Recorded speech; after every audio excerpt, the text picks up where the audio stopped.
आपको परम पूज्य परमेश्वर सतगुरु रामपाल जी भगवान के छोटे कलयुगी भाई महेंद्र का इंटरव्यू सुनाता हूं। यह इंटरव्यू भाई और बहनों 20 मिनट का है और इस 20 मिनट के इंटरव्यू के ऊपर लगभग 1.5 घंटे का वीडियो बनेगा आगे। और यदि आपने गौर से यह वीडियो देख लिया, क्योंकि गुरुदेव के कलयुगी काल प्रेरित भाई महेंद्र का इंटरव्यू को सामान्य इंटरव्यू नहीं है।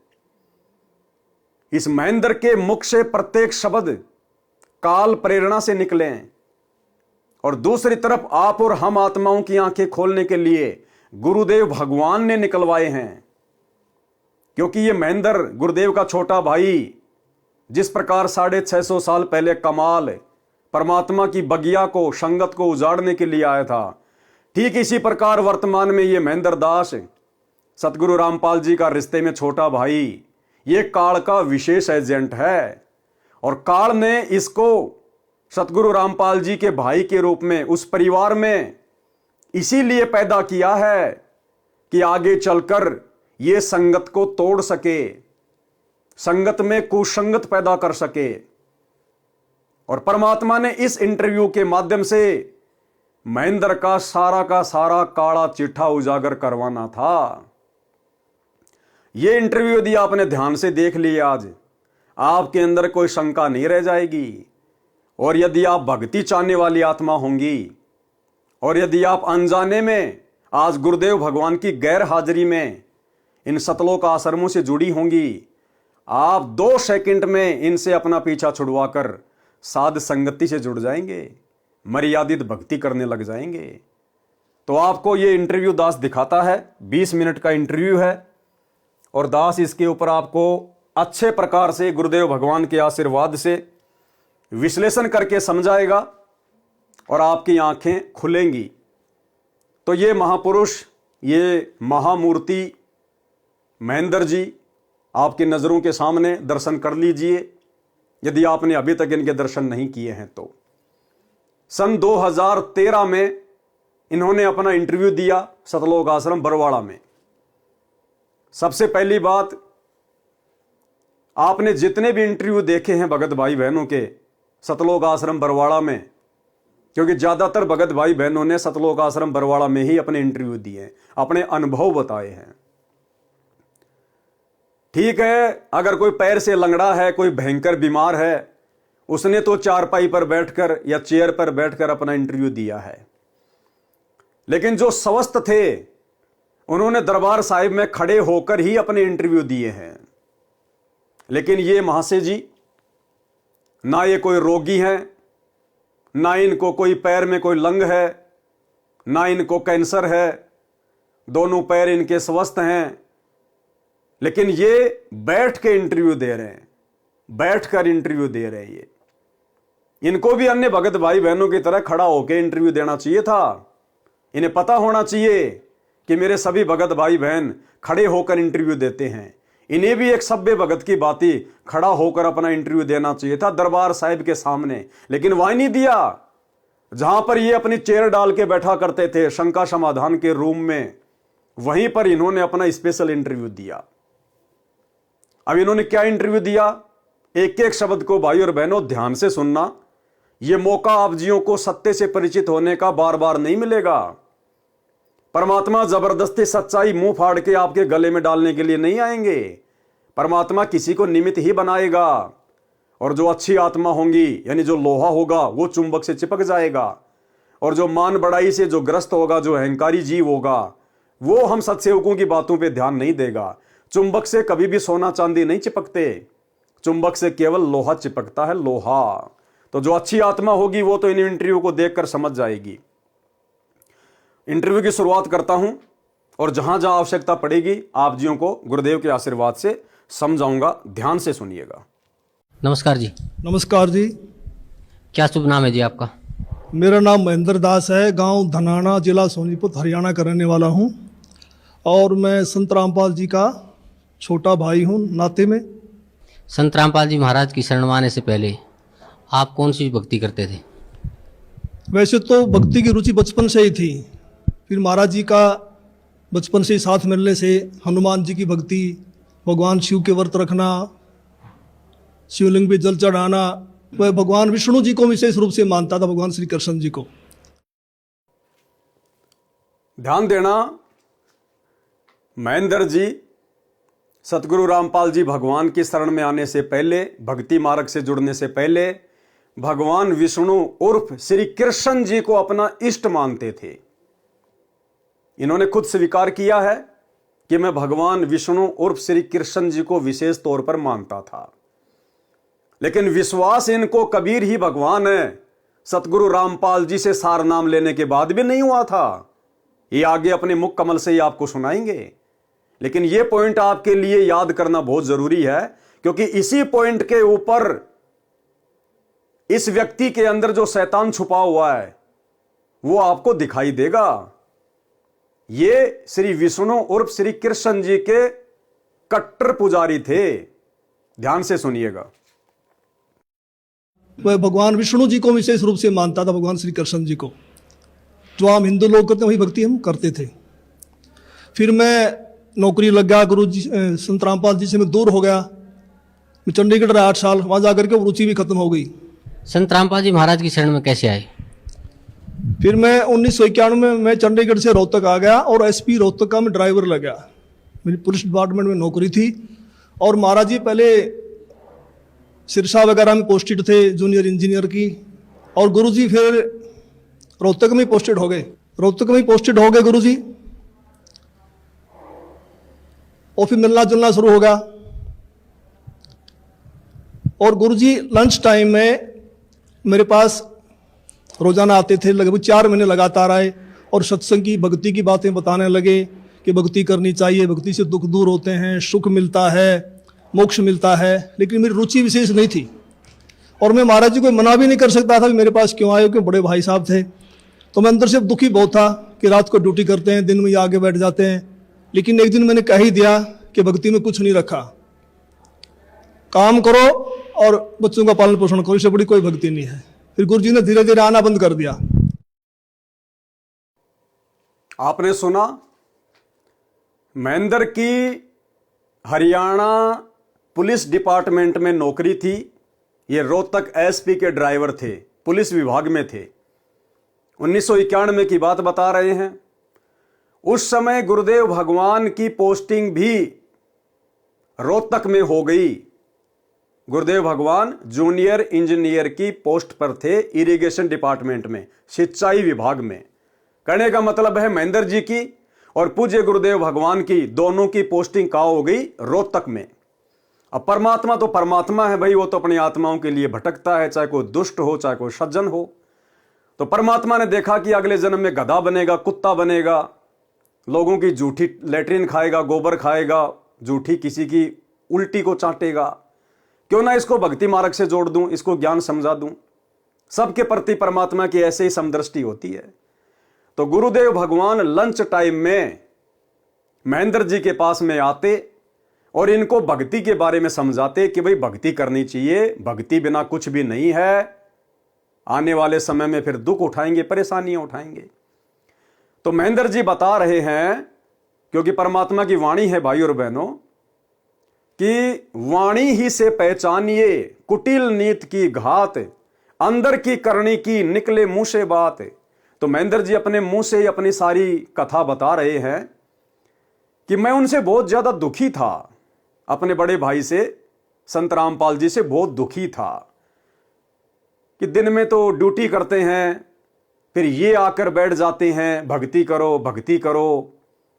कह रहे मैं अंदर से बहुत दुखी था। जब गुरुजी आते थे, मुझे ज्ञान समझाते थे, भक्ति पर लगने का कोई जरिया बताते थे, तो मैं अंदर से बहुत दुखी होता था।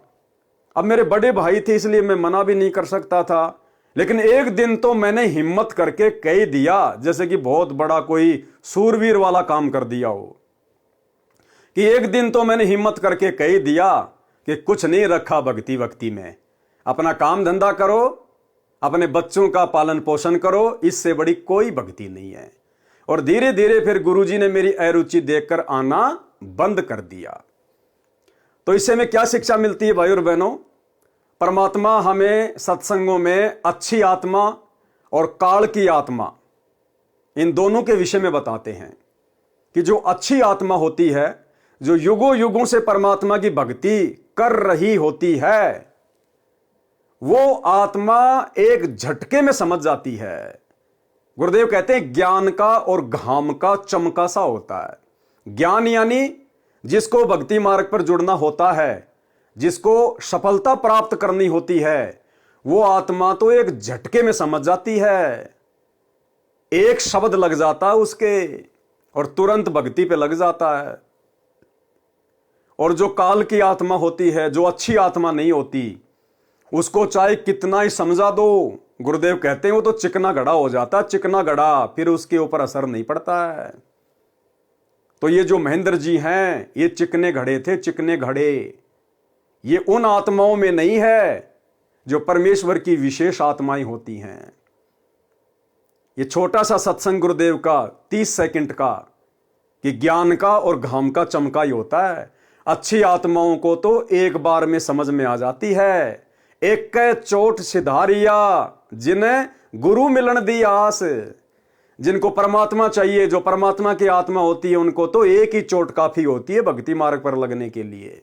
एक छोटा सा सत्संग, एक समय की बात। और सत्संग जो है एक दिन का बतेरा हो लागना होता है। जैसे आम भाषा में कहा करो ना भाई, गाम का ज्ञान का तो चमका ऐसा हो से थोड़े में लाग जाया करो, और ना तो भाई फिर नहीं लगता, चाहे सारी उम्र फिर तो चिकने गड़े हो जाएंगे। तो गुरुदेव के मुख कमल से सुनकर आपको समझ में आ गया होगा कि ये महेंद्र जी परमेश्वर की उन आत्माओं में नहीं है जो आत्माएं मोक्ष प्राप्त करने की अधिकारी होती हैं। आगे देखिए ध्यान से। तो मैं अंदर से दुखी बहुत था कि रात को ड्यूटी करते हैं, दिन में ये आगे बैठ जाते हैं। लेकिन एक दिन मैंने कह ही दिया कि भक्ति में कुछ नहीं रखा, काम करो और बच्चों का पालन पोषण करो, इससे बड़ी कोई भक्ति नहीं है। फिर गुरु जी ने धीरे धीरे आना बंद कर दिया। फिर मेरे जीवन में एक ऐसी घटना घटी, 1992 की बात है, कि मैं एक डीआईजी को लेकर के मधुबन गया हुआ था, पुलिस ट्रेनिंग सेंटर के अंदर।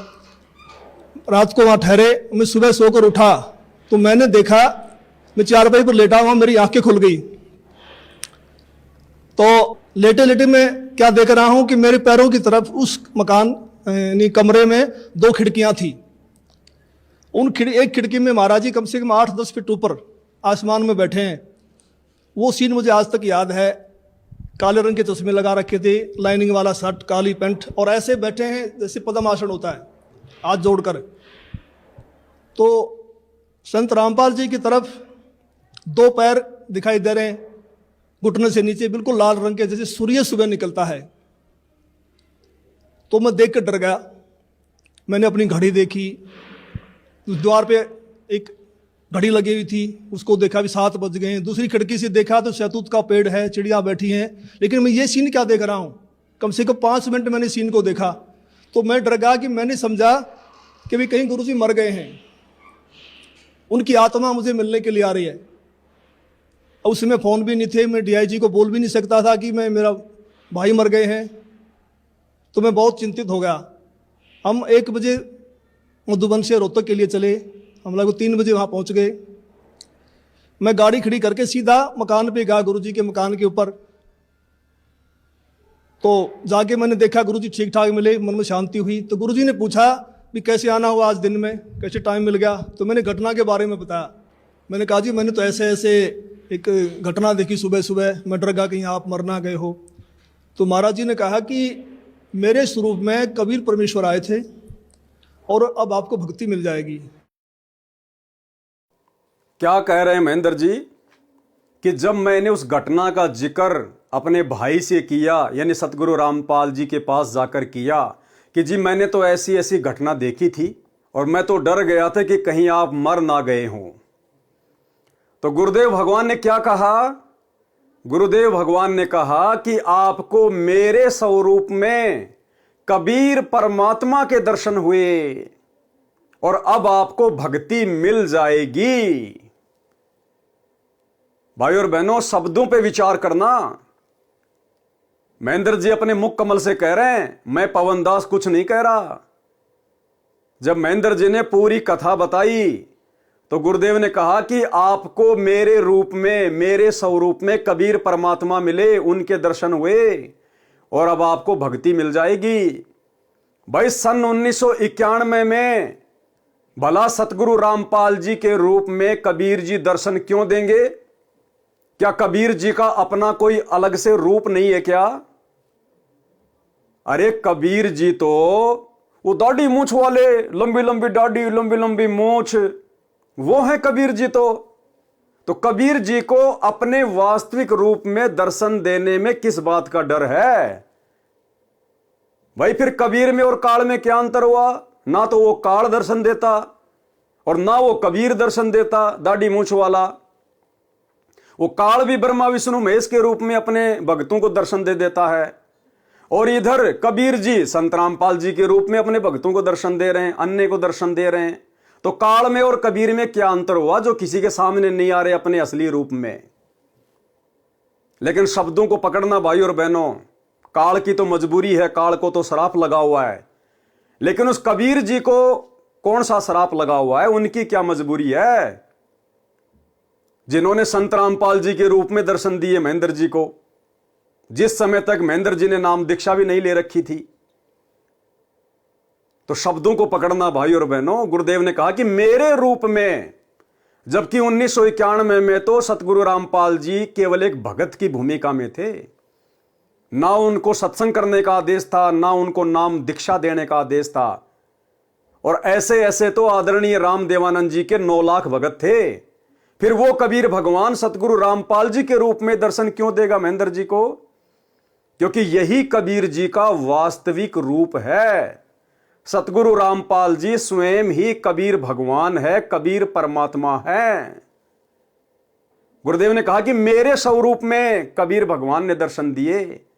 भाई कबीर जी को डर लग रहा है क्या अपना वास्तविक रूप दिखाने के लिए? यदि उनका कोई और रूप है तो, लेकिन यही उनका परम रूप है, यही उनका वास्तविक रूप है जो आज धरती पर प्रकट है, सतगुरु रामपाल जी। तो आप और हमारे विश्वास को बढ़ाने वाली बात ये गुरुदेव ने जो अपने मुख कमल से महेंद्र जी को कही कि मेरे रूप में कबीर जी ने दर्शन दिए। अरे उस समय तो भाई इस भक्ति मार्ग में जो गुरु की पदवी पे थे वो आदरणीय राम देवानंद जी थे, आप और हमारे दादा गुरु जी थे। तो कबीर भगवान अगर किसी भगत को दर्शन देगा तो उस गुरु के रूप में देगा ना, जिसको अधिकारी बना रखा है। तो कबीर भगवान ने अगर महेंद्र को दर्शन भी देने थे तो आदरणीय राम देवानंद जी के रूप में देने चाहिए थे। संत रामपाल जी तो एक सामान्य भगत थे उस समय, इनके रूप में क्यों दिए? और संत रामपाल जी भला ये बात क्यों बोलेंगे कि मेरे रूप में कबीर जी ने दर्शन दिए? आज मैं पवन दास एक सामान्य भगत हूं, आप एक सामान्य भगत हो। आप किसी भगत को भला अपनी जुबान से कैसे बोल सकते हो कि मेरे रूप में आपको कबीर जी दर्शन देंगे या मेरे रूप में आपको गुरु जी दर्शन देंगे? क्यों भाई, गुरु जी का कोई रूप नहीं है क्या? कबीर जी का कोई रूप नहीं है क्या जो मुझ पवन दास के रूप में दर्शन देंगे या किसी और भगत के रूप में दर्शन देंगे? लेकिन यहां पूज्य गुरुदेव जी के द्वारा यह बात कहना उस समय 1991 में, जिस समय वे केवल एक सामान्य भगत की भूमिका कर रहे थे और उनके जैसे तो 9 लाख भगत थे दादा गुरु जी के, और उस समय यह कहना कि मेरे रूप में आपको कबीर जी ने दर्शन दिए। अगर संत रामपाल जी को सामान्य व्यक्ति होते, सामान्य भगत होते, तो ये उनको क्या पता कि मेरे रूप में कबीर जी ने दर्शन दिए हैं? वो तो दर्शन देने वाला ही बता सकता है ना। संत रामपाल जी को क्या पता कि मेरे रूप में इनको जो दर्शन हुए हैं वो कबीर जी ने दिए हैं? कोई और भी तो दे सकता है। लेकिन वो सच्चाई को जानते हैं, इसीलिए तो कहा कि मेरे रूप में कबीर जी ने दर्शन दिए। स्पष्ट कि सतगुरु रामपाल जी स्वयं ही कबीर परमात्मा हैं और ये चाहे जो सो कर सकते हैं। सतगुरु जो चाहे सो कर ही भरम पड़ो मत कोई, और सेव धड़ पर शीश चढ़ाया पाछे करी रसोई। तो आप और हमें दृढ़ विश्वास हो जाना चाहिए कि हमारे गुरुदेव भगवान स्वयं ही कबीर परमेश्वर हैं।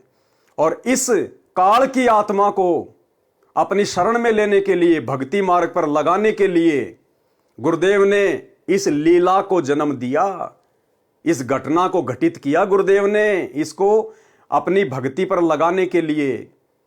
अरे पता तो गुरुदेव भगवान को उस कमाल के विषय में भी था कि ये जो कमाल है जिसको मैं मुर्दे से जिंदा करने जा रहा हूं, यही आगे चल के गुरुद्रोही बनेगा और मेरी संगत को तोड़ेगा, संगत में कुसंगत पैदा होगी।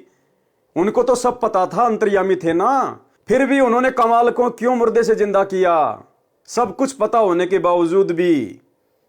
क्योंकि परमात्मा ये चाहता है कि आत्मा चाहे काल की हो चाहे दयाल की हो, ये किसी भी तरह से भक्ति पे लग जाए। कबीर कपट से भक्ति करे उसको भी समझाऊं, साम दाम दंड भेद से फिर सीधे रास्ते लाऊं। तो परमात्मा ने ये सोचकर कमाल को अपनी शरण में लिया, मुर्दे को जिंदा किया कि आत्मा तो ये काल की है, लेकिन हो सकता है संत की शरण में आने से, संत के संपर्क में हो सकता है इसके ऊपर भक्ति का रंग चढ़ जाए, लेकिन चढ़ता नहीं है। और दूसरा भाई और बहनों, परमात्मा ने उस समय कमाल को मुर्दे से जिंदा करके अपनी शरण में लेकर आज वर्तमान में हम कलयुग की बिचली पीढ़ी वाले भक्तों को सावधान करने के लिए एक उदाहरण भी पेश करना था। कि बहुत सारे लोग फिर ये भी सवाल करेंगे कि अगर महेंद्र जी के बारे में गुरु जी को पहले से पता था तो फिर क्यों अपनी शरण में लिया, तो पता तो कमाल के बारे में भी था, फिर क्यों शरण में लिया। परमात्मा की कोशिश होती है कि काल का रंग उतरकर सतगुरु का रंग चढ़ जाए, लेकिन यह संभव नहीं होता है भाई और बहनों। क्योंकि जो कोयल का बच्चा होता है वो तुरंत अपनी मां की आवाज को सुनकर और वो कान खड़े कर लेता है, और जो कौवे के बच्चे होते हैं उनके असर नहीं पड़ता। तो महेंद्र जी अगर कोयल के बच्चे होते, सतगुरु के बच्चे होते, तो सतगुरु ने इतना प्रयास करने की जरूरत नहीं पड़ती, ऐसे ऐसे चमत्कार करने की जरूरत नहीं पड़ती। लेकिन परमात्मा ने देखा कि काल ने मेरे घर में अपना एजेंट भेज रखा है, अगर इसको भक्ति मार्ग पे नहीं लगाया तो मेरे लिए और ज्यादा बाधा उत्पन्न कर देगा। इसलिए परमेश्वर ने इसको भक्ति पे लगाया, और परमेश्वर ने इसको एक मौका दिया कि हो सकता है चंदन के संपर्क में आने के बाद ये भी खुशबू देने लगे। लेकिन परमात्मा कहते हैं जो बांस का जो पेड़ होता है, जो बंबू होता है, उसके ऊपर चंदन की महक का कोई असर नहीं होता है। तो हमने तो शिक्षा लेनी है भाई और बहनों, हमने तो शिक्षा लेनी है कि महेंद्र जी के द्वारा ये कहना और गुरुदेव के द्वारा फिर ये कहना कि मेरे रूप में कबीर जी ने दर्शन दिए और अब आपको भक्ति मिल जाएगी। इसका मतलब हमारे गुरुदेव स्वयं कबीर परमात्मा हैं। आगे देखिएगा। तो महाराज जी ने कहा कि मेरे स्वरूप में कबीर परमेश्वर आए थे और अब आपको भक्ति मिल जाएगी। तो मैंने कहा जी मैं तो ड्रिंक्स वगैरह कर लेता हूँ, वो छूटती नहीं, भक्ति कैसे करूँगा। तो गुरु जी ने कहा जा आज के बाद नहीं पिएगा। तो उनके एक शब्द से ऐसी दीवार खड़ी हो गई कि आज 1992 की बात है, आज 2013 हो गया, यानी लगभग 21 वर्ष हो गए। वो आज तक मैंने शराब को छुआ तक नहीं है। क्या कह रहे हैं महेंद्र जी? गुरुदेव ने कहा कि अब आपको भक्ति मिल जाएगी, मेरे रूप में कबीर जी ने दर्शन दिए थे। तो महेंद्र जी अपने मुख कमल से कह रहे हैं कि मैंने कहा कि जी मैं भक्ति कैसे करूंगा, मैं तो ड्रिंक करता हूं, मैं तो शराब भी पीता हूं। तो गुरुदेव ने कहा कि जा आज के बाद नहीं पिएगा। कब की बात है ये? 1992 की, 1992, 1992 की बात है ये। गुरुदेव ने क्या कहा कि जा आज के बाद नहीं पिएगा, और महेंद्र जी ने कहा कि उनके एक शब्द से ऐसी दीवार खड़ी हो गई कि मैंने आज तक कभी शराब को छुआ भी नहीं। विचार करो भाई और बहनों, 1992 की बात है। गुरुदेव को सत्संग करने का आदेश अपने मुंह बोले गुरुदेव से प्राप्त हुआ 1993 में, 1992 के एक साल बाद, और नाम दीक्षा देने का आदेश प्राप्त हुआ 1994 में, यानी 1992 के 2 साल बाद। तो 1992 में ना तो सतगुरु रामपाल जी को सत्संग करने का आदेश था, ना उनको नाम दीक्षा देने का आदेश था, अर्थात वे गुरु पद पर नहीं थे, केवल एक सामान्य भगत की तरह अपनी भक्ति कर रहे थे। तो भैया एक भगत कैसे किसी को आशीर्वाद दे सकता है? एक भगत भला कैसे किसी को आशीर्वाद दे देगा कि जा आज के बाद नहीं पिएगा? तो कौन हुए सतगुरु रामपाल जी भगवान? स्वयं कबीर परमात्मा, जिन्होंने सन 1988 में आदरणीय राम देवानंद जी को अपना मुंह बोला गुरु बनाकर 12वें पंथ में प्रवेश किया कि 12वें पंथ हम ही चल आवें और सब पंथों को मिटाकर एक पंथ चलावें। ये परमात्मा गुप्त रूप से अपनी लीला खेल रहे थे। सन 1951 से प्रकट होकर परमेश्वर ने गुप्त रूप से अपनी लीला जारी रखी। तो एक संकेत छोड़ दिया गुरुदेव भगवान ने, और महेंद्र के इंटरव्यू में महेंद्र के मुख से ये बातें निकलवा दी गुरुदेव भगवान ने, आप और हमारे विश्वास को दृढ़ करने के लिए कि तुम्हारा गुरु साक्षात भगवान है, कबीर जी है, मन में कोई शंका पैदा मत कर लेना। महेंद्र जी 1992 की बात बता रहे हैं। 1992 में सतगुरु रामपाल जी केवल एक सामान्य भगत थे, ना सत्संग करते थे, ना नाम दीक्षा देते थे, ना उनको गुरु पद प्राप्त हुआ था। फिर भला वे कैसे अपनी मर्यादा तोड़कर किसी को यह कह देंगे कि जा आज के बाद शराब नहीं पिएगा? कैसे एक भगत किसी को आशीर्वाद दे सकता है?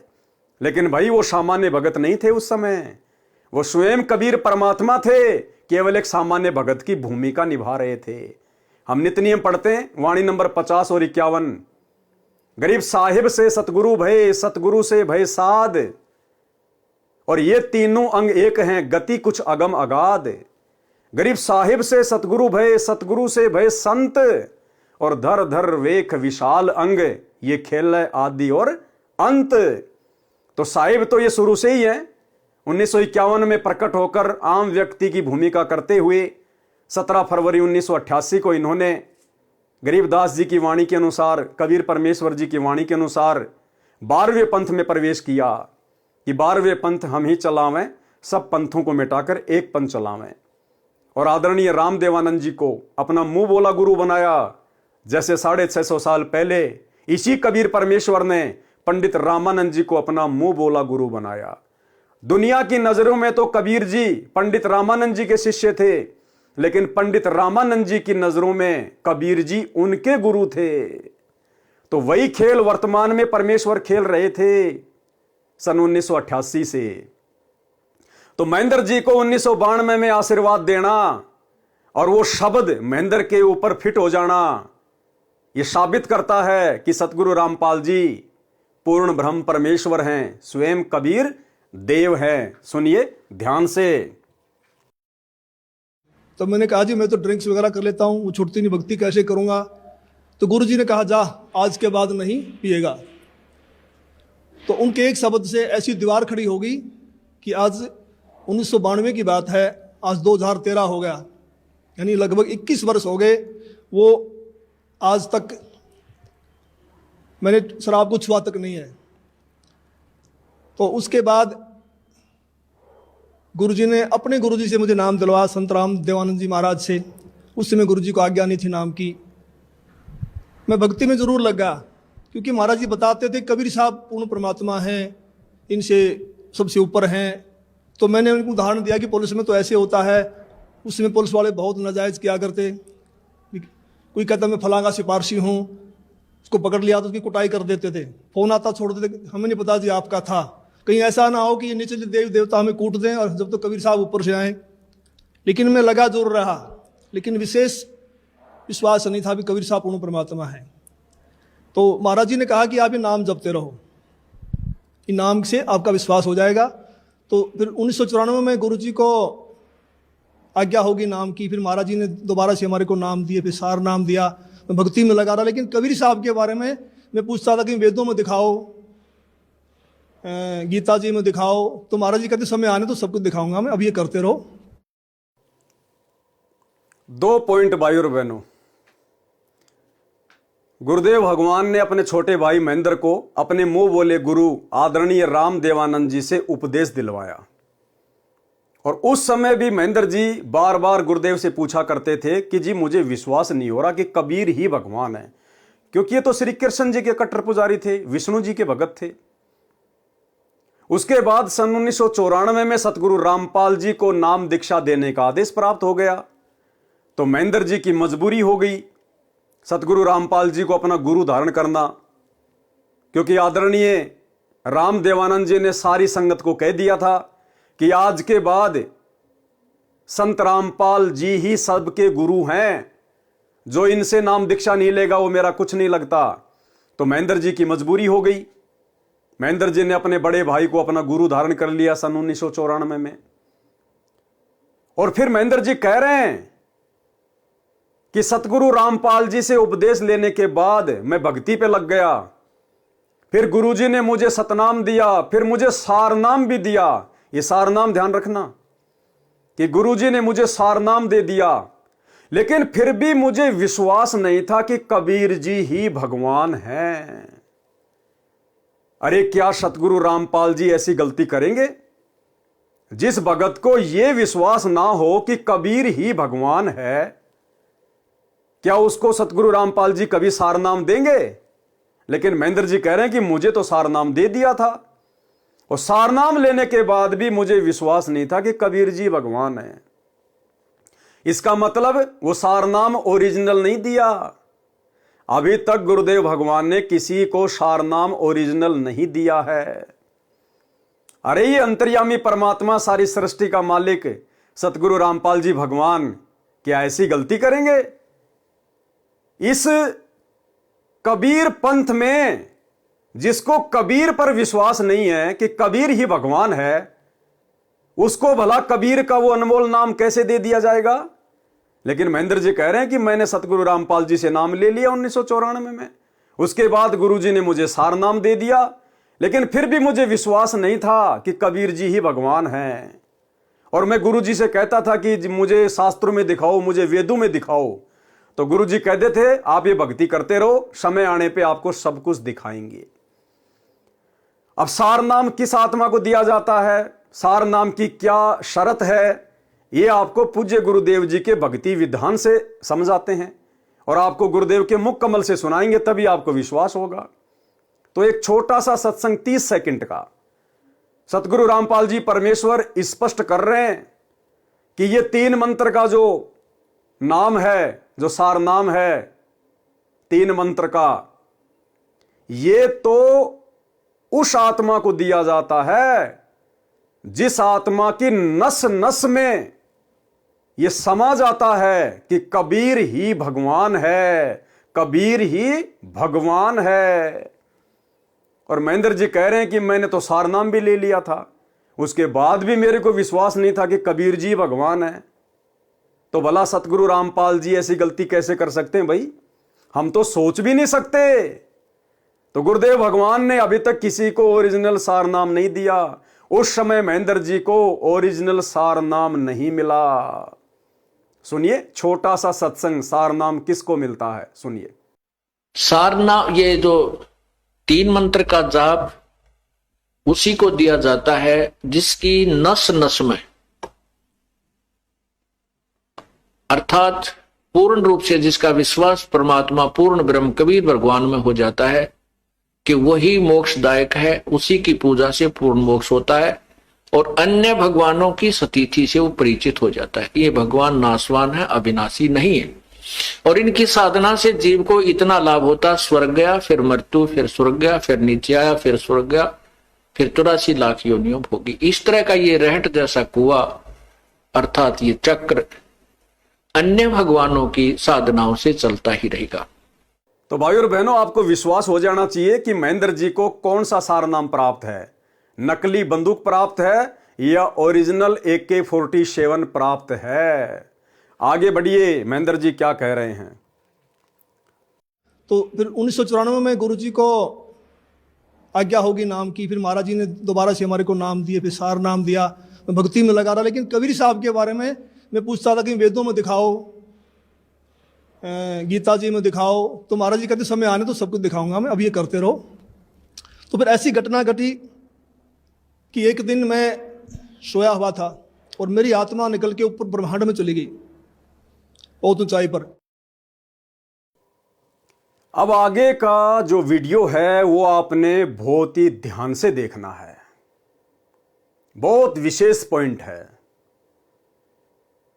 यहीं से परमात्मा क्लियर कर देंगे कि ये काल की आत्मा है, ये काल का कमाल की तरह विशेष एजेंट है, और यदि संगत इनकी कुसंगति से सावधान नहीं हुई तो जिस प्रकार वर्तमान में 2024 तक 90% संगत का ये लोग सत्यानाश कर चुके हैं, मर्यादा तुड़वा तुड़वा के, राजनीति करवा करवा के, स्टेडियम बनवा बनवा के, हॉस्पिटल बनवा बनवा के, भक्तों का अनमोल समय आश्रमों में मजदूरी करवा करवा के, गुंडों की सीबीआई जांच करवा के, गुंडों की सीबीआई जांच के लिए राजपूत करणी सेना को अर्थात जगत वालों को 5-5 लाख रुपए चंदे में देके भक्तों के दान का, जाट आरक्षणों में संगत को बैठा के करोड़ों रुपया आरक्षण संघर्ष समिति को चंदे के रूप में देकर, जाट भवन बनवाकर, दुनिया भर की आन उपासनाओं में भंडारे लगवाकर,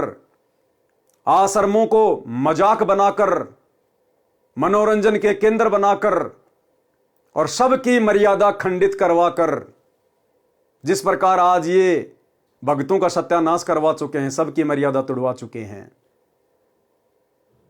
अब महेंद्र जी क्या कह रहे हैं कि एक समय की बात है, मैं सो रहा था और मेरी आत्मा निकलकर ऊपर ब्रह्मांड में चली गई। चली नहीं गई, सतगुरु रामपाल जी भगवान लेकर गए थे। इसकी हकीकत भगत समाज के सामने रखवाने के लिए, क्योंकि वैसे तो काल का एजेंट अपने विषय में कुछ बताता नहीं है, वैसे तो मीठी मीठी बातें करेगा, अच्छी अच्छी बातें करेगा। परमात्मा कहते हैं जैसे सर्प चंदन लिपटाई तन भया शीतल पर जहर नहीं जाई। लेकिन परमात्मा ने इसी के मुख से, इसी के इंटरव्यू के माध्यम से सच्चाई उगलवा दी। और दास पहले भी कई बार आपको सच्चाई से परिचित करवा चुका है, लेकिन उस समय दास के वीडियो भगत समाज इतना नहीं देखा करता था। लेकिन आज लाखों की संख्या में लोग देख रहे हैं, सच्चाई से परिचित होते जा रहे हैं। इसलिए आज फिर से यह वीडियो बनाने की मुझे आवश्यकता पड़ी कि इसका पूरा विश्लेषण किया जाए काल के एजेंट का। तो यह कह रहा है कि एक रात्रि में सो रहा था और मेरी आत्मा निकलकर ऊपर ब्रह्मांड में चली गई। आज से पहले तो नहीं गई तेरी आत्मा ब्रह्मांड में, सतगुरु रामपाल जी भगवान लेकर गए इसकी सच्चाई से संगत को परिचित करवाने के लिए। और अब देखना भाई और बहनों, एक एक पॉइंट को ध्यान से सुनिएगा। वहां विष्णु भगवान खड़े हैं श्री कृष्ण जी के रूप में, उनके सिर पर ऐसे मोर का चंदा है, मोर मुकुट है, और मेरे से कह रहे हैं कि जिस भक्ति पे आप लगे हो ये भक्ति बड़ी कठिन है, ये मार्ग बड़ा कठिन है, अगर इतना आसान होता तो सभी यहां से निकल जाते। और एक बात का ख्याल रखना, मेरे भक्तों को मत तोड़ना। क्या कह रहे हैं महेंद्र जी कि मुझे श्री विष्णु भगवान के दर्शन हुए श्री कृष्ण जी के रूप में। अरे गुरु बना रखा सतगुरु रामपाल जी को, भगवान मानता है दाढ़ी मूंछ वाले कबीर जी को, और दर्शन किसने दिए? श्री विष्णु जी ने, श्री कृष्ण जी ने। और क्या कहा कि आप जिस भक्ति पर लगे हो ना, ये इतना आसान काम नहीं है। अगर ये भक्ति इतनी आसान होती तो हर कोई यहां से पार हो जाता। और एक बात का ध्यान रखना, मेरे भक्तों को मत तोड़ना। अब भाई और बहनों, किसने दर्शन दिए इसको श्री विष्णु रूप में, श्री कृष्ण जी के रूप में? मीरा बाई को किसने दर्शन दिए थे? सतगुरु रामपाल जी भगवान ने, इस कबीर परमात्मा ने। परमात्मा कहते हैं जब तक आपको पूर्ण ज्ञान नहीं होता तब तक आपकी आस्था जिस भी इष्ट में होती है, जिस भी गुरु में होती है, जिस भी देव में होती है, परमात्मा उसी रूप में आपको दर्शन देते हैं, उसी रूप में। तो जब इनकी आत्मा ऊपर गई ब्रह्मांड में, इनको श्री कृष्ण जी के रूप में, क्योंकि सारनाम लेने के बाद भी, पूर्ण तत्वदर्शी संत से उपदेश लेने के बाद भी इनकी आस्था श्री कृष्ण जी में थी। तो सतगुरु रामपाल जी भगवान ने श्री कृष्ण जी के रूप में इनको ऊपर दर्शन दिए और इनको हकीकत बता दी, इनको सच्चाई बता दी कि भैया अगर ये भक्ति मार्ग इतना ही आसान होता तो हर कोई भक्ति करके पार हो जाता। तुम जिस मार्ग पर लगे हो ना, ये इतना आसान नहीं है। अरे उस विष्णु को क्या मतलब है, श्री कृष्ण जी को क्या मतलब भाई ये बात बताने का? और क्यों दर्शन देगा? श्री कृष्ण तो द्वापर युग में अपना शरीर छोड़ गया था, वो भला कैसे उस रूप में दर्शन दे देगा? अरे विष्णु तो श्री कृष्ण जी वाले रूप को शोपन में भी याद नहीं करेगा, क्योंकि वो तो नारद का शराब भोगने के लिए आया था। तो महेंद्र की आस्था श्री कृष्ण जी में सार नाम लेने के बाद भी, सतगुरु रामपाल जी को अपना गुरु धारण करने के बाद भी, तो सतगुरु रामपाल जी ने दर्शन दिए इसको भक्ति पर दृढ़ करने के लिए और आप और हम आत्माओं को सच्चाई से परिचित करवाने के लिए। और क्या कहा सतगुरु रामपाल जी ने श्री कृष्ण रूप में कि एक बात का ध्यान रखना, मेरे भक्तों को मत तोड़ना। गुरुदेव भगवान अंतर्यामी कबीर परमात्मा, इनको पता था कि आगे चलकर जब 2005 में ये रिटायरमेंट लेगा अपनी नौकरी से और ये सतलोक आश्रम को ज्वाइन कर लेगा, सतलोक आश्रम करोथा को, और 1 साल बाद में ही करोथा कांड हो जाता है। उसके बाद 2014 के बरवाला कांड में तो इसकी सीधी सीधी भूमिका है। करोथा कांड और बरवाला कांड के ऊपर 10 पहले वीडियो बना चुका, आपने देख लिए होंगे किस प्रकार से सतलोक आश्रम मैनेजमेंट हरियाणा ने जजों के खिलाफ 3 पुस्तकें निकाली, आम समाज में बंटवाई, जजों को भड़काया, प्रशासन को भड़काया। और जिन भक्तों को सतगुरु रामपाल जी हाथ से चीटी मारने का भी आदेश नहीं देते, उन भक्तों को इन्होंने कमांडो बना दिया उसी गुरु का नाम लेके। और भक्तों के हाथों में जिस सतगुरु रामपाल जी ने सुमरनी पकड़ना सिखाया, इन हाथों को जोड़ना सिखाया, सत्साई बोलना सिखाया, इन हाथों से दान धर्म शुभ कर्म करना सिखाया, सतगुरु रामपाल जी के भक्तों के उन्हीं हाथों में इन महेंद्र जैसे लोगों ने, सतलोक आश्रम मैनेजमेंट हरियाणा वालों ने लाठियां, डंडे, पत्थर, पेट्रोल बम और बंदूकें थमा दी। ये हैं वो काल के एजेंट। और सरेआम मीडिया के सामने अपना झूठा स्टेटमेंट दे रहा है पुलिस प्रशासन को भड़काने के लिए कि सतगुरु रामपाल जी आश्रम में नहीं है, हमने उनको स्वास्थ्य इलाज के लिए परसों ही बाहर शिफ्ट कर दिया। पुलिस प्रशासन का तो माथा ठनक गया कि पिछले 10 दिनों से धारा 144 लगी हुई है, 20,000 पुलिस फोर्स ने आश्रम को घेर रखा है, चिड़ी का बच्चा ना आ सकता ना जा सकता। और ये संत गुरु रामपाल जी का भाई, आश्रम का दूसरा सबसे बड़ा जिम्मेदार आदमी, और ये स्टेटमेंट दे रहा है कि हमने संत रामपाल जी को परसों ही आश्रम से बाहर शिफ्ट कर दिया। तो पुलिस प्रशासन की मजबूरी हो गई सतलोक आश्रम के ऊपर आक्रमण करने की कि भाई सतगुरु रामपाल जी का भाई कह रहा है कि सतगुरु रामपाल जी आश्रम में नहीं है। तो पुलिस प्रशासन के तो पैरों तले जमीन निकल गई कि हाईकोर्ट को क्या जवाब देंगे। जमीन के नीचे से थोड़ी चले गए सतगुरु रामपाल जी। 10 दिन से तो हम पड़े यहां पर छावनी बना के, परसों कैसे निकल गए। तो पुलिस प्रशासन की मजबूरी हो गई भाई और बहनों, इस व्यक्ति के झूठे स्टेटमेंट के कारण। क्या था इसका झूठा स्टेटमेंट, सुन लीजिए छोटा सा इसका इंटरव्यू। हमारे साथ संत रामपाल जी के भाई महेंद्र दास भी मौजूद हैं। इनसे जानेंगे, महेंद्र दास जी, अचानक से हालात काफी बिगड़ते नजर आ रहे हैं, तो ऐसे तो काफी नुकसान होने की आशंका है। ऐसा, हम तो शांतिपूर्ण तरीके से बैठे हैं, अपने आश्रम के अंदर हैं और ये बल प्रयोग करना चाहते हैं, हमें नाजायज तंग कर रहे हैं। लेकिन आश्रम के लोग भी जैसे टकराव की स्थिति में नजर आ रहे हैं, तो क्या कोई बीच का रास्ता नहीं निकल सकता? बीच का तो यही है कि माननीय न्यायाधीश को चाहिए कि अपने विचार करे। हमको डकैत नहीं है, इतना बड़ा ये केस नहीं है, एक कोर्ट की अवमानना केस उन्होंने खुद बनाया, खुद सुन रहे हैं, इसमें न्याय की उम्मीद है। लेकिन जिस तरह से पुलिस कह रही है यहाँ तो गिरफ्तारी करनी पड़ेगी क्योंकि हाईकोर्ट के आदेश हैं, तो क्या संत रामपाल आत्मसमर्पण कर सकते हैं? अब वो यहाँ है ही नहीं, स्वास्थ्य इलाज करवा रहे हैं, बाहर गए हैं, बाहर शिफ्ट कर दिया हमने परसों। क्या संत रामपाल आत्मसमर्पण कर सकते हैं? अब वो यहाँ है ही नहीं, स्वास्थ्य इलाज करवा रहे हैं, बाहर गए हैं, बाहर शिफ्ट कर दिया हमने परसों। लेकिन क्या वो आत्मसमर्पण करने के लिए तैयार हो जाएंगे? अगर हमारी हाई कोर्ट में बेल कैंसिल करते हैं तो नहीं होंगे। तो भाई और बहनों, आप लोगों को विश्वास हो जाना चाहिए कि ऐसे झूठे और मक्कार इंसानों को क्या सतगुरु रामपाल जी अपना अनमोल सारनाम और सार शब्द देंगे। इनके विषय में कहा जाता है कि इनको सार शब्द प्राप्त है। अरे सार शब्द के बाद तो इंसान अपनी जीभ कटवाना उचित समझेगा। इस जीभ से झूठ नहीं बोल सकता। और इस आदमी ने सरेआम दुनिया के सामने झूठ बोल दिया, जबकि सतगुरु रामपाल जी उसी सतलोक आश्रम बरवाड़ा से अरेस्ट हुए और यह कह रहा है कि वो तो आश्रम में है ही नहीं, हमने 2 दिन पहले उनको हॉस्पिटल में भेज दिया। तो ऐसे महा झूठे व्यक्तियों को क्या गुरुदेव भगवान सार शब्द देंगे, सार नाम देंगे? वे तो अंतर्यामी हैं। तो ये बरवाला कांड और करोथा कांड इन जैसे लोगों की नादानी के कारण, मनमानियों के कारण हुआ।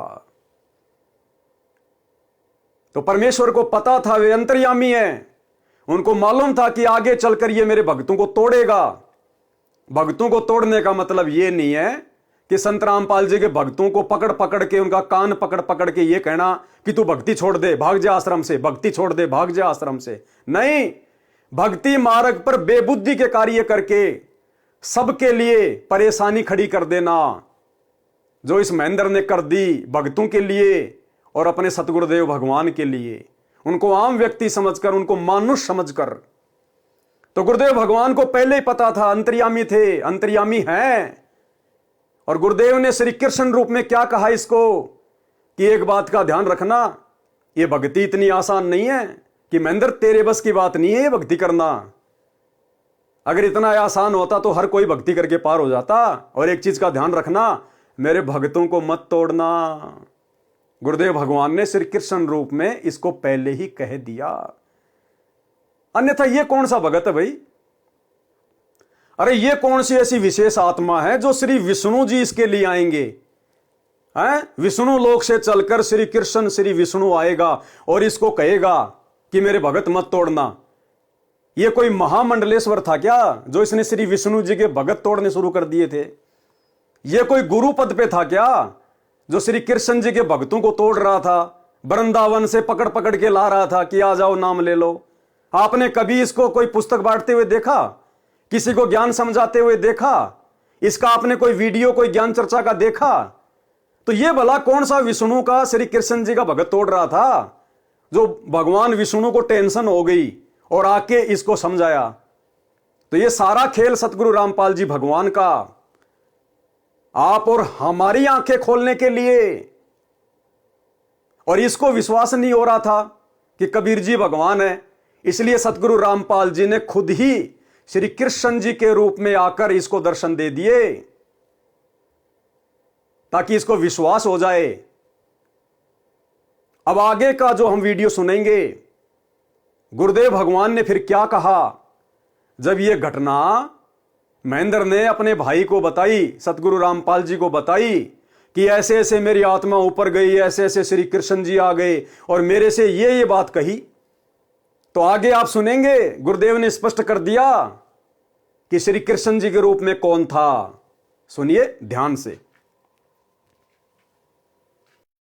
वहां विष्णु भगवान खड़े हैं श्री कृष्ण जी के रूप में, उनके सिर पर ऐसे मोर का चंदा है, मोर मुकुट है, और मेरे से कह रहे हैं कि जिस भक्ति पे आप लगे हो ये भक्ति बड़ी कठिन है, ये मार्ग बड़ा कठिन है, अगर इतना आसान होता तो सभी यहां से निकल जाते। और एक बात का ख्याल रखना, मेरे भक्तों को मत तोड़ना। जैसे मेरी आत्मा, मेरा सूक्ष्म शरीर मेरे शरीर में आया तो मेरी आँख खोली तो मेरा सारा शरीर पसीने से भीगा हुआ था और मैं बिल्कुल सर्दी का महीना था, मैंने कपड़े चेंज किए पसीना पोंछकर, और मैं सुबह उठ करके अपनी ड्यूटी पे आया तो महाराज जी से मुलाकात हुई। मैंने महाराज जी को बताया कि ऐसे ऐसे घटना घटी रात को। तो महाराज जी ने कहा कि आपको विश्वास नहीं हो रहा था कबीर साहब के बारे में और आप कृष्ण जी को ज़्यादा मानते थे, इसीलिए कृष्ण जी के मुख से ही आपसे कहलवा दिया गया है। शब्दों पे ध्यान देना भाई और बहनों, शब्दों पे। साधु शब्दा परखिए। जब महेंद्र जी ने सारी घटना पूज्य गुरुदेव भगवान को बताई तो गुरुदेव ने क्या कहा कि आपको विश्वास नहीं हो रहा था कि कबीर जी ही परमात्मा हैं। आप श्री विष्णु जी को ज्यादा मानते थे, श्री कृष्ण जी को, इसलिए श्री कृष्ण जी से ही कहलवा दिया गया है। श्री कृष्ण जी ने कह दिया, ऐसा नहीं कहा गुरुदेव ने। क्या कहा? इसलिए श्री कृष्ण जी से ही कहलवा दिया गया है, यानी कहलवाने वाला कोई और था श्री कृष्ण से। अगर श्री विष्णु जी दर्शन देते, श्री कृष्ण जी दर्शन देते, तो वो अपनी बात इसको कहते। लेकिन यहां गुरुदेव ने क्या कहा महेंद्र को, इसलिए श्री कृष्ण जी से कहलवा दिया गया है। तो कहलवाने वाला कोई और हुआ ना, किसने कहलवाया? अगर आपको लगता है कि भाई पूज्य गुरुदेव जी ने कहलवा दिया, तो शब्द किसके हुए? पूज्य गुरुदेव जी के। और अगर गुरुदेव ने श्री कृष्ण का रूप बनाकर कहा, तो भी गुरुदेव ने कहा। यानी मैं पवन दास आपके पास में किसी व्यक्ति को भेजूं आप तक कोई संदेशा पहुंचाने के लिए, तो भले कहे वो व्यक्ति रहा है, लेकिन वो शब्द किसके हुए? मेरे। मैं कहलवा रहा हूं, मैं क्या चाहता हूं।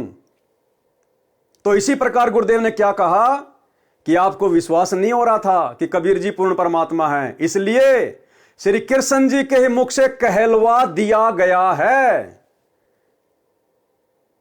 तो भाई और बहनों, यहां तो कहलवा देने वाली बात भी नहीं है, यहां तो गुरुदेव अपने आप को छुपा रहे हैं। अब साक्षात थोड़ी कहेंगे कि कबीर भगवान ने आके कह दिया। यानी सतगुरु रामपाल जी ने श्री कृष्ण जी का रूप धारण किया और इसकी आत्मा को ऊपर ले जाकर सारी बातें बताई। इससे स्पष्ट हो जाता है कि कोई श्री कृष्ण नहीं था, कोई विष्णु नहीं था। उनको कोई मतलब नहीं है इन जैसी आत्माओं के लिए भटकना, वो किसी के लिए नहीं भटकते। ये सारे खेल कबीर भगवान सतगुरु रामपाल जी खेलते हैं। तो गुरुदेव ने क्या कहा कि आपको विश्वास नहीं था, इसलिए श्री कृष्ण जी से कहलवा दिया गया है। तो कहलवाने वाला कौन? सतगुरु रामपाल जी, अन्यथा उनको क्या पता। अरे सौपन आ रहा महेंद्र को, और गुरु जी कह रहे हैं कि श्री कृष्ण जी से कहलवा दिया गया।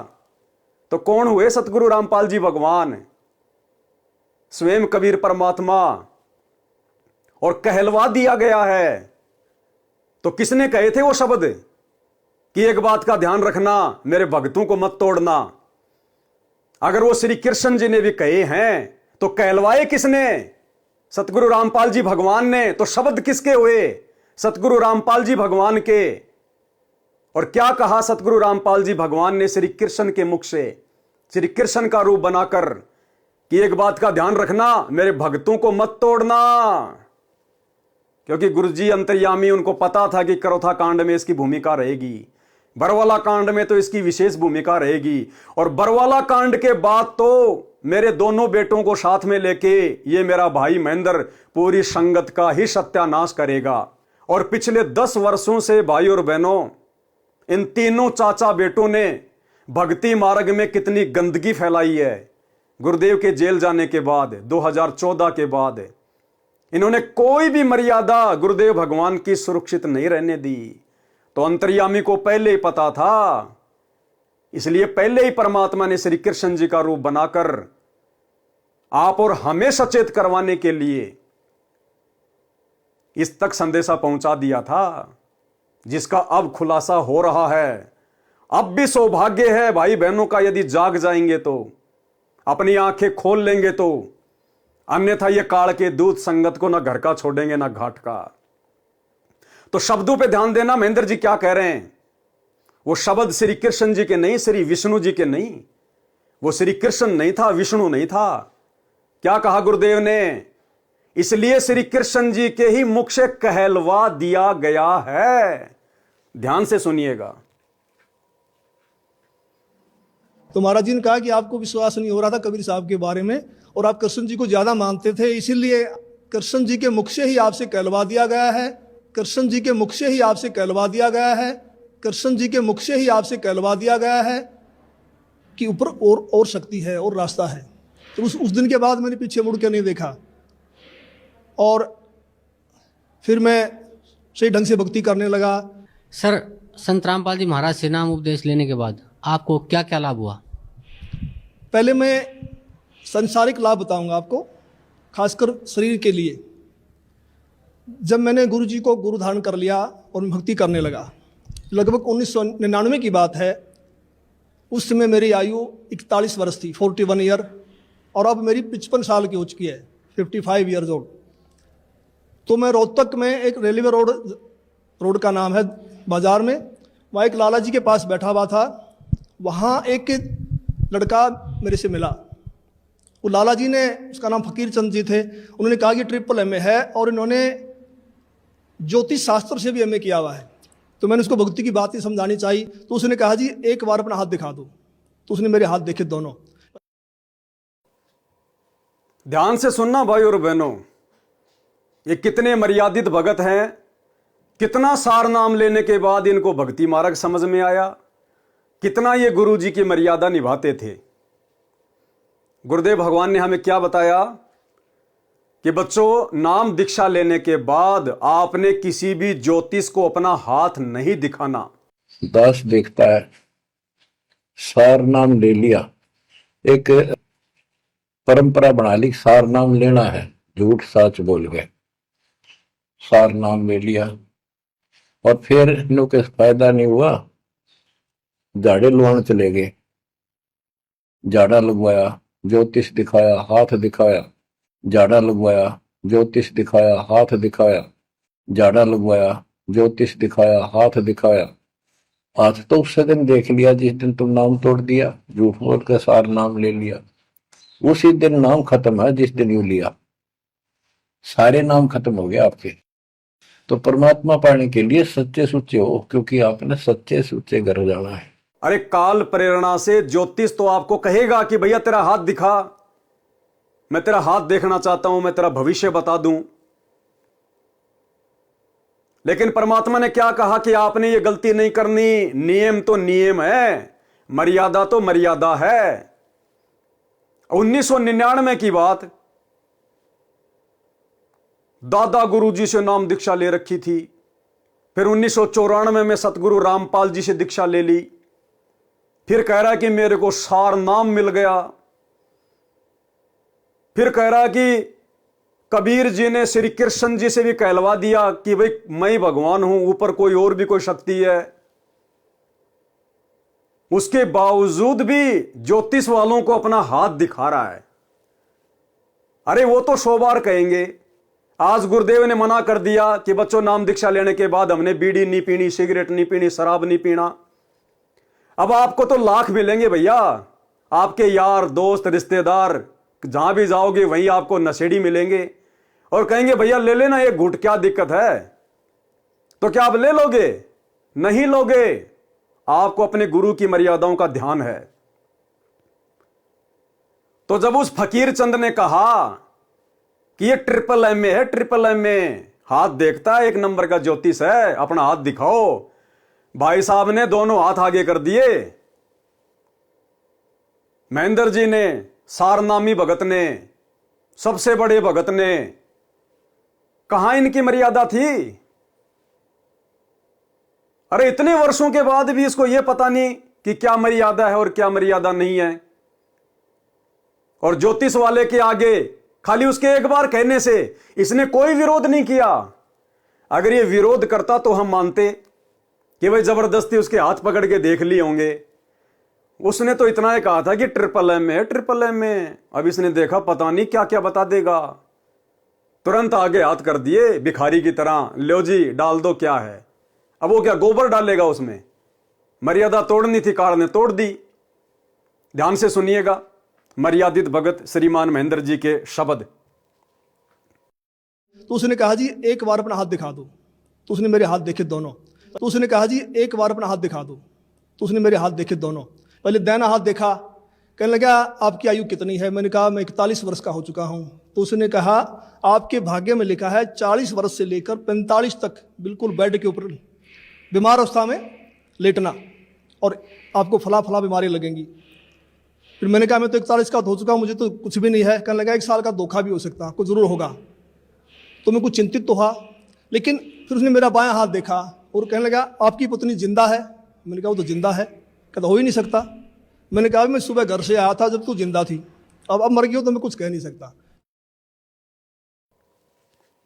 ध्यान देना भाई और बहनों, जिस प्रकार परमात्मा ने मरे हुए कमाल को, काल एजेंट को जिंदा किया था और भक्ति पे लगाया था, उसी प्रकार ना तो इस महेंद्र की आयु शेष थी और ना इसकी औरत की आयु शेष थी।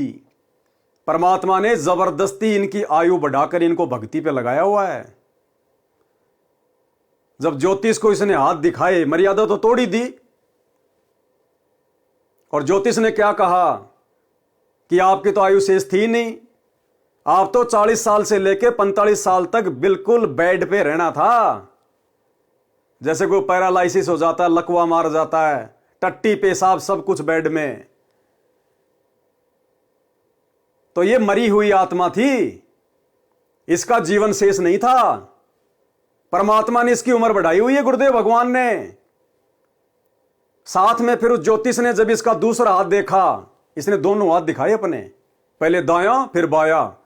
दायां हाथ देके तो ज्योतिष ने इसकी भविष्यवाणी कर दी कि तेरे को तो 5 साल तक बेड पे पड़ा रहना था, और दूसरा हाथ देके इसकी पत्नी की भविष्यवाणी कर दी कि आपकी पत्नी जिंदा है, क्योंकि उसकी जीवन लीला समाप्त थी, उसके श्वास शेष नहीं थे। तो इसने कहा भाई सुबह छोड़ के आया जब तो जिंदा थी, अब मर गई हो तो पता नहीं। तो उसने कहा यह तो हो ही नहीं सकता, आपकी पत्नी जिंदा कैसे रह सकती है? यानी इसकी पत्नी की भी आयु शेष नहीं थी, इस महेंद्र की भी आयु शेष नहीं थी। सतगुरु रामपाल जी भगवान ने, इस समर्थ शक्ति ने इन दोनों की आयु बढ़ाई हुई है। उसके बाद भी इन्होंने सतगुरु को हल्के में लिया। आप खुद इनका इंटरव्यू सुन रहे हैं, मैं अपनी तरफ से कुछ नहीं कह रहा। ये भगत समाज को विचार करना चाहिए। ये मृत आत्माएं हैं, मृत आत्माएं, काल के एजेंट। ना इनकी कोई मर्यादा, ना इनको सतगुरु पे विश्वास, ना ये उनको ज्ञान को समझे, और गुरुदेव ने जबरदस्ती इनकी उम्र बढ़ाई हुई है। ध्यान से सुन लीजिएगा एक बार। पहले दाहिना हाथ देखा, कहने लगा आपकी आयु कितनी है? मैंने कहा मैं 41 वर्ष का हो चुका हूं। तो उसने कहा आपके भाग्य में लिखा है 40 वर्ष से लेकर 45 तक बिल्कुल बेड के ऊपर बीमार अवस्था में लेटना, और आपको फला फला बीमारी लगेंगी। फिर मैंने कहा मैं तो 41 का हो चुका हूँ, मुझे तो कुछ भी नहीं है। कहने लगा 1 साल का धोखा भी हो सकता, कुछ जरूर होगा। तो मैं कुछ चिंतित तो हुआ, लेकिन फिर उसने मेरा बायां हाथ देखा और कहने लगा आपकी पत्नी जिंदा है? मैंने कहा वो तो जिंदा है। कहता हो ही नहीं सकता। मैंने कहा मैं सुबह घर से आया था जब तू जिंदा थी, अब मर गई हो तो मैं कुछ कह नहीं सकता। लेकिन वो तो उसने कहा भी ये कैसे असंभव हो रहा है? तो मैंने उनसे कहा भी हम पूर्ण सतगुरु की शरण में हैं, सच्चे मंत्र का जाप करते हैं। हमारे सतगुरु कहते हैं कि भी तिल घटना मासा बढ़े वेदना लिखे जो लेख, सच्चा सतगुरु मिटा के ऊपर मार दे मेघ। हमारे सतगुरु ऐसे कर देते हैं। तो फिर मैंने 6 महीने के बाद फिर मुझे एक ऐसा ही और ज्योतिषी मिला। मैं जैसे पुलिस लाइन में गाड़ी का वायरलेस सेट ठीक करवाने के लिए गया, उस वर्कशॉप में एक इंस्पेक्टर थे इंचार्ज, वो अपनी टेबल पर ज्योतिष शास्त्र की किताब खोल के बैठे हुए थे। मैंने उनसे वही प्रश्न किया भी इसमें क्या रखा, भक्ति करो ना सच्चे नाम की। डिस्कस हुई हमारी। उसने कहा भगत जी ऐसी बात नहीं है, ये पूर्व जन्म के लेख होते हैं, भक्ति अलग चीज है, ये भी सत्य होते हैं। तो उसने मेरे फिर हाथ देख लिए मेरे, तो उसने मेरे फिर हाथ देख लिए मेरे, तो उसने मेरे फिर हाथ देख लिए मेरे।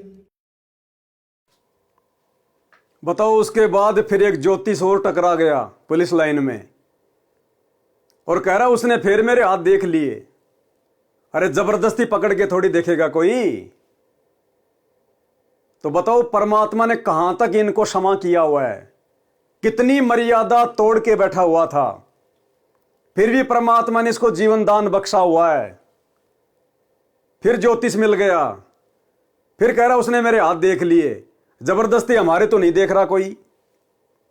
तेरे कैसे देख लिए भाई? जब तक तेरी अंदर से रुचि नहीं है दिखाने की, तो कोई सतगुरु की मर्यादा नहीं, कोई इसको पूर्ण ज्ञान नहीं, कोई इसको आत्म कल्याण की चिंता नहीं। तो भाई और बहनों, जबरदस्ती परमात्मा ने इनकी उम्र बढ़ा रखी है। ये मुर्दे हैं, मुर्दे, और वापस ये अपनी उसी दुर्गति की तरफ बढ़ रहे हैं धीरे धीरे।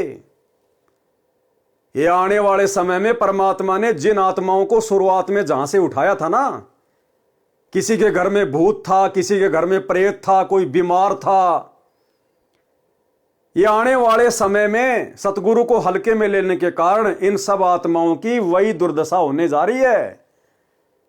ये भक्ति मार्ग पर जहां से शुरू हुए थे ये वापस वहीं जाने की तैयारी कर रहे हैं। फिर सतगुरु भी हाथ खड़ा कर लेगा, भैया मैं क्या करूं, 30 साल कम थोड़ी होती हैं। तुम्हें 30 साल में भी समझ में नहीं आया कि सतगुरु कौन है, भक्ति क्या है, मर्यादा कितनी महत्वपूर्ण है। तो ऐसी आत्माओं की संगति आज भगत समाज कर रहा है, जिनकी शुरू से कोई मर्यादा नहीं रही, जिन्होंने शुरू से ही गुरु को परमात्मा नहीं माना। और वर्तमान बरवाला कांड के बाद तो इन्होंने जितने कुकर्म किए हैं पहले से भी कहीं बड़ी बड़ी गलतियां कर दी। अर्थात ये लोग आज भी नहीं सुधरे, आज भी इनको सतगुरु की परख नहीं, पहचान नहीं, अपने आत्म कल्याण की चिंता नहीं। और लाखों के समाज में भगत समाज इन जैसों की पूंछ पकड़ के सतलोक जाने की तैयारी कर रहा है। ये कब्र में तो लेके जा सकते हैं, सतलोक में लेके जाना इनके वश की बात नहीं है। आगे सुनिए महेंद्र जी के मुख कमल से। तो उसने मेरे फिर हाथ देख लिए, मेरे जो बातें उसने बताई थी वही बातें उसी ने दोहराई। तो फिर मैंने गुरु जी से प्रार्थना की, मैंने कहा जी ऐसे ऐसे बताया दो ने। तो संत रामपाल जी कहने लगे कुछ नहीं होगा, परमात्मा लेखों को मिटा देता, भक्ति करो। तो संत रामपाल जी की दया से, इनकी सच्ची भक्ति से उस पीरियड के दौरान मेरे को जुकाम तक नहीं हुआ, बुखार तक नहीं लगा। और आज मैं 55 वर्ष का हो चुका हूँ, मेरी पत्नी भी जिंदा है। और मेरी जो घरवाली थी उनका नाम राजबाला है, और वो भक्ति में विशेष रुचि नहीं रखती थी, वो किसी को भी नहीं मानती थी, बस अपने काम धंधा करती थी। तो एक बार 2004 की बात है, उसकी दोनों उंगलियां सुन्न हो गई दाहिने हाथ की। वो मेरे से कहने लगी मुझे दिखा, नहीं तो हाथ सूख जाएगा। को पड़ोस के कह रहे थे एक हाथ सूख गया, ऐसे ही बीमारी लग गई थी। तो मैं रोहतक में रेडियो स्टेशन के पास गुप्ता जी हैं डॉक्टर हड्डियों के, उनके पास उनको लेके गया। उन्होंने बताया कि उसकी ये गर्दन के पास नसें होती हैं, नस दब गई है। तो उन्होंने एक्सरे लिया, दवाई दे दी, 2 महीने इलाज चलता रहा, कोई फर्क नहीं पड़ा। तो मैंने अंदर गुरु जी से प्रार्थना की, संत रामपाल जी से भक्ति करते समय, कि गुरु जी अगर ये हाथ सूख गया तो बुढ़ापे में हम तो रोटी बगैर भी रह जाएंगे, परेशान होगी, तो दया करो। कि गुरु जी अगर ये हाथ सूख गया तो बुढ़ापे में हम तो रोटी बगैर भी रह जाएंगे, परेशान होगी, तो दया करो। ये गलती आप और हम भगत भाई बहनों ने नहीं करनी है, वरना गुरु जी के प्रति अविश्वास प्रकट हो जाएगा। 2 पॉइंट। सबसे पहला पॉइंट, महेंद्र की पत्नी राजबाला वो भी कोई ज्ञान को आधार बना के नहीं जुड़ी, अपनी आत्मा के कल्याण के लिए नहीं जुड़ी। अरे जिसका पति हरियाणा पुलिस में एसपी का ड्राइवर, उसको क्यों भक्ति अच्छी लगेगी भाई? बढ़िया टाइम पे टूक मिल रहे, बढ़िया पहनने को कपड़े मिल रहे, गहने गाठी मिल रही, उसको क्या लेना देना बाबाओं से? तो महेंद्र की पत्नी राजबाला भी गुरुदेव के सत्संग सुनकर या उनके ज्ञान को समझकर या काल के कहर से डरकर भक्ति मार्ग से नहीं जुड़ी। जब उसके शरीर पर आपत्ति आई उस समय उसको सतगुरु की याद आई, और वो भी सतगुरु रामपाल जी भगवान ने जब उसको दर्शन दिए और उसकी पीड़ा समाप्त करी, जिस पीड़ा को लेकर दीवार के सारे पूरी रात रो रही थी, आगे सुनेंगे आप। तब जाकर उसने गुरु जी से दीक्षा ली। कोई ज्ञान गंगा पढ़कर, भक्ति सौदागर का संदेश पढ़कर या सत्संग सुनकर दीक्षा नहीं ली। और महेंद्र क्या कह रहा है कि मैंने गुरुजी से प्रार्थना करी अपनी औरत के लिए। ये गलती भाई और बहनों आप और हमने नहीं करनी है। ये तो जो मर्जी करेगा, हमने इसको देख के नहीं चलना है, नहीं तो हमारी भक्ति पंचर हो जाएगी। हमने चिंता और प्रार्थना केवल यही करनी है, यही रखनी है कि भक्ति दान मोय दीजियो देवन के देवा हो, कि परमात्मा मुझे भक्ति दो, मुझे मर्यादा दो, मैं पंचर ना हो जाऊं। ये पति पत्नियां लाखों करोड़ों मिल चुके हैं, ये परमेश्वर मेरा तो बेड़ा पार कर दो। मैं तो केवल अपनी आत्मा के लिए आपसे प्रार्थना करूंगा मालिक। अगर हमने किसी और के लिए दुआ की, जैसे कि महेंद्र ने अपनी पत्नी के लिए, वो भी अनुपदेशी, और गुरुजी से प्रार्थना कर रहा है, ये गलती आप और हम भगत भाई बहनों ने बिल्कुल नहीं करनी है। इस भक्ति मार्ग पर गुरुजी का संदेशा दे दो, भक्ति मार्ग की जानकारी दे दो, गुरुजी के सुनने के लिए सत्संग दे दो, कि भैया परमात्मा धरती पे आए हुए, भक्ति कर, मैं तेरा कहां कहां बचाव करूंगा, और मैं 2 कोटि का जीव तेरा क्या बचाव कर दूंगा, मैं खुद मिट्टी का पुतला। लेकिन इसने अपनी पत्नी के लिए प्रार्थना की। यह गलती आप और हम भगत भाई बहनों ने बिल्कुल भी नहीं करनी है। केवल परमात्मा का रास्ता दिखा दो, भक्ति का मार्ग पकड़ा दो। हमने किसी के लिए दुआ नहीं करनी है, प्रार्थना नहीं करनी है। चाहे आपका 2 साल का बच्चा ही क्यों ना भयंकर बीमार हो, आपने उस समय अपने मंत्र पर ज्यादा ध्यान देना है, ज्यादा से ज्यादा सुमरण करना है। अपने बेटे के लिए दुआ नहीं करनी, हे गुरुजी मेरा बेटा ठीक हो जाए, हे गुरुजी मेरा बेटा ठीक हो जाए, एक ज्योति करवा दूंगी, एक पाठ करवा दूंगा। नहीं, वो अंतर्यामी है, सब कुछ देख रहा है, उसकी नजर से कुछ भी छुपा हुआ नहीं है। वो वही करेगा जो उसने करना है, और वो अच्छा तब करेगा जब आप उसको प्रसन्न करोगे। और सतगुरु प्रसन्न होता है मर्यादित भक्ति से। ऐसे समय में ही तो भगत की परीक्षा होती है कि भगत क्या रास्ता अपनाएगा। कहीं ये मोह ममता ये त्रिकुटी पर जाके ना दिखा दे, ये तो फेल हो जाएगा। तो रिहर्सल तो सतगुरु यही करवा के देखेगा ना। तो भाई साहब की रिहर्सल चल रही थी, विकेट पे विकेट गिर रहे थे। तो कहने का मतलब है इसकी पत्नी भी ज्ञान को आधार बना के नहीं जुड़ी, और महेंद्र जी भी भक्ति मार्ग में फैल। हमने ऐसी गलती नहीं करनी, आगे से ध्यान रखिएगा। सुनिए क्या कह रहे हैं कि गुरुजी अगर ये हाथ सूख गया तो बुढ़ापे में हम तो रोटी बगैर भी रह जाएंगे, परेशान होगी, तो दया करो। कि गुरुजी अगर इसका हाथ सूख गया, इसका हाथ खराब हो गया, तो हम तो बुढ़ापे में रोटी के बिना भी रह जाएंगे। बताओ कहां विश्वास इसको भक्ति पे और भगवान पे। अरे कहां विश्वास था महेंद्र जी को। इतने वर्षों के बाद, 2004 की बात है, 10 साल बाद यह हालत थी महेंद्र जी की।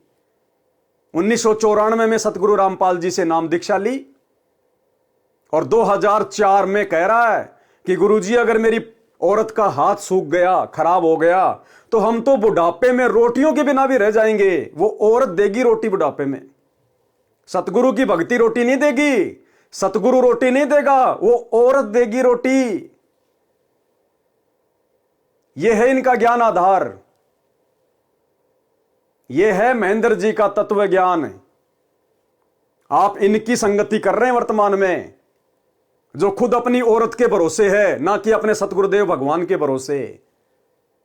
हंसी आती है भाई और बहनों, ऐसी ऐसी नादानियां।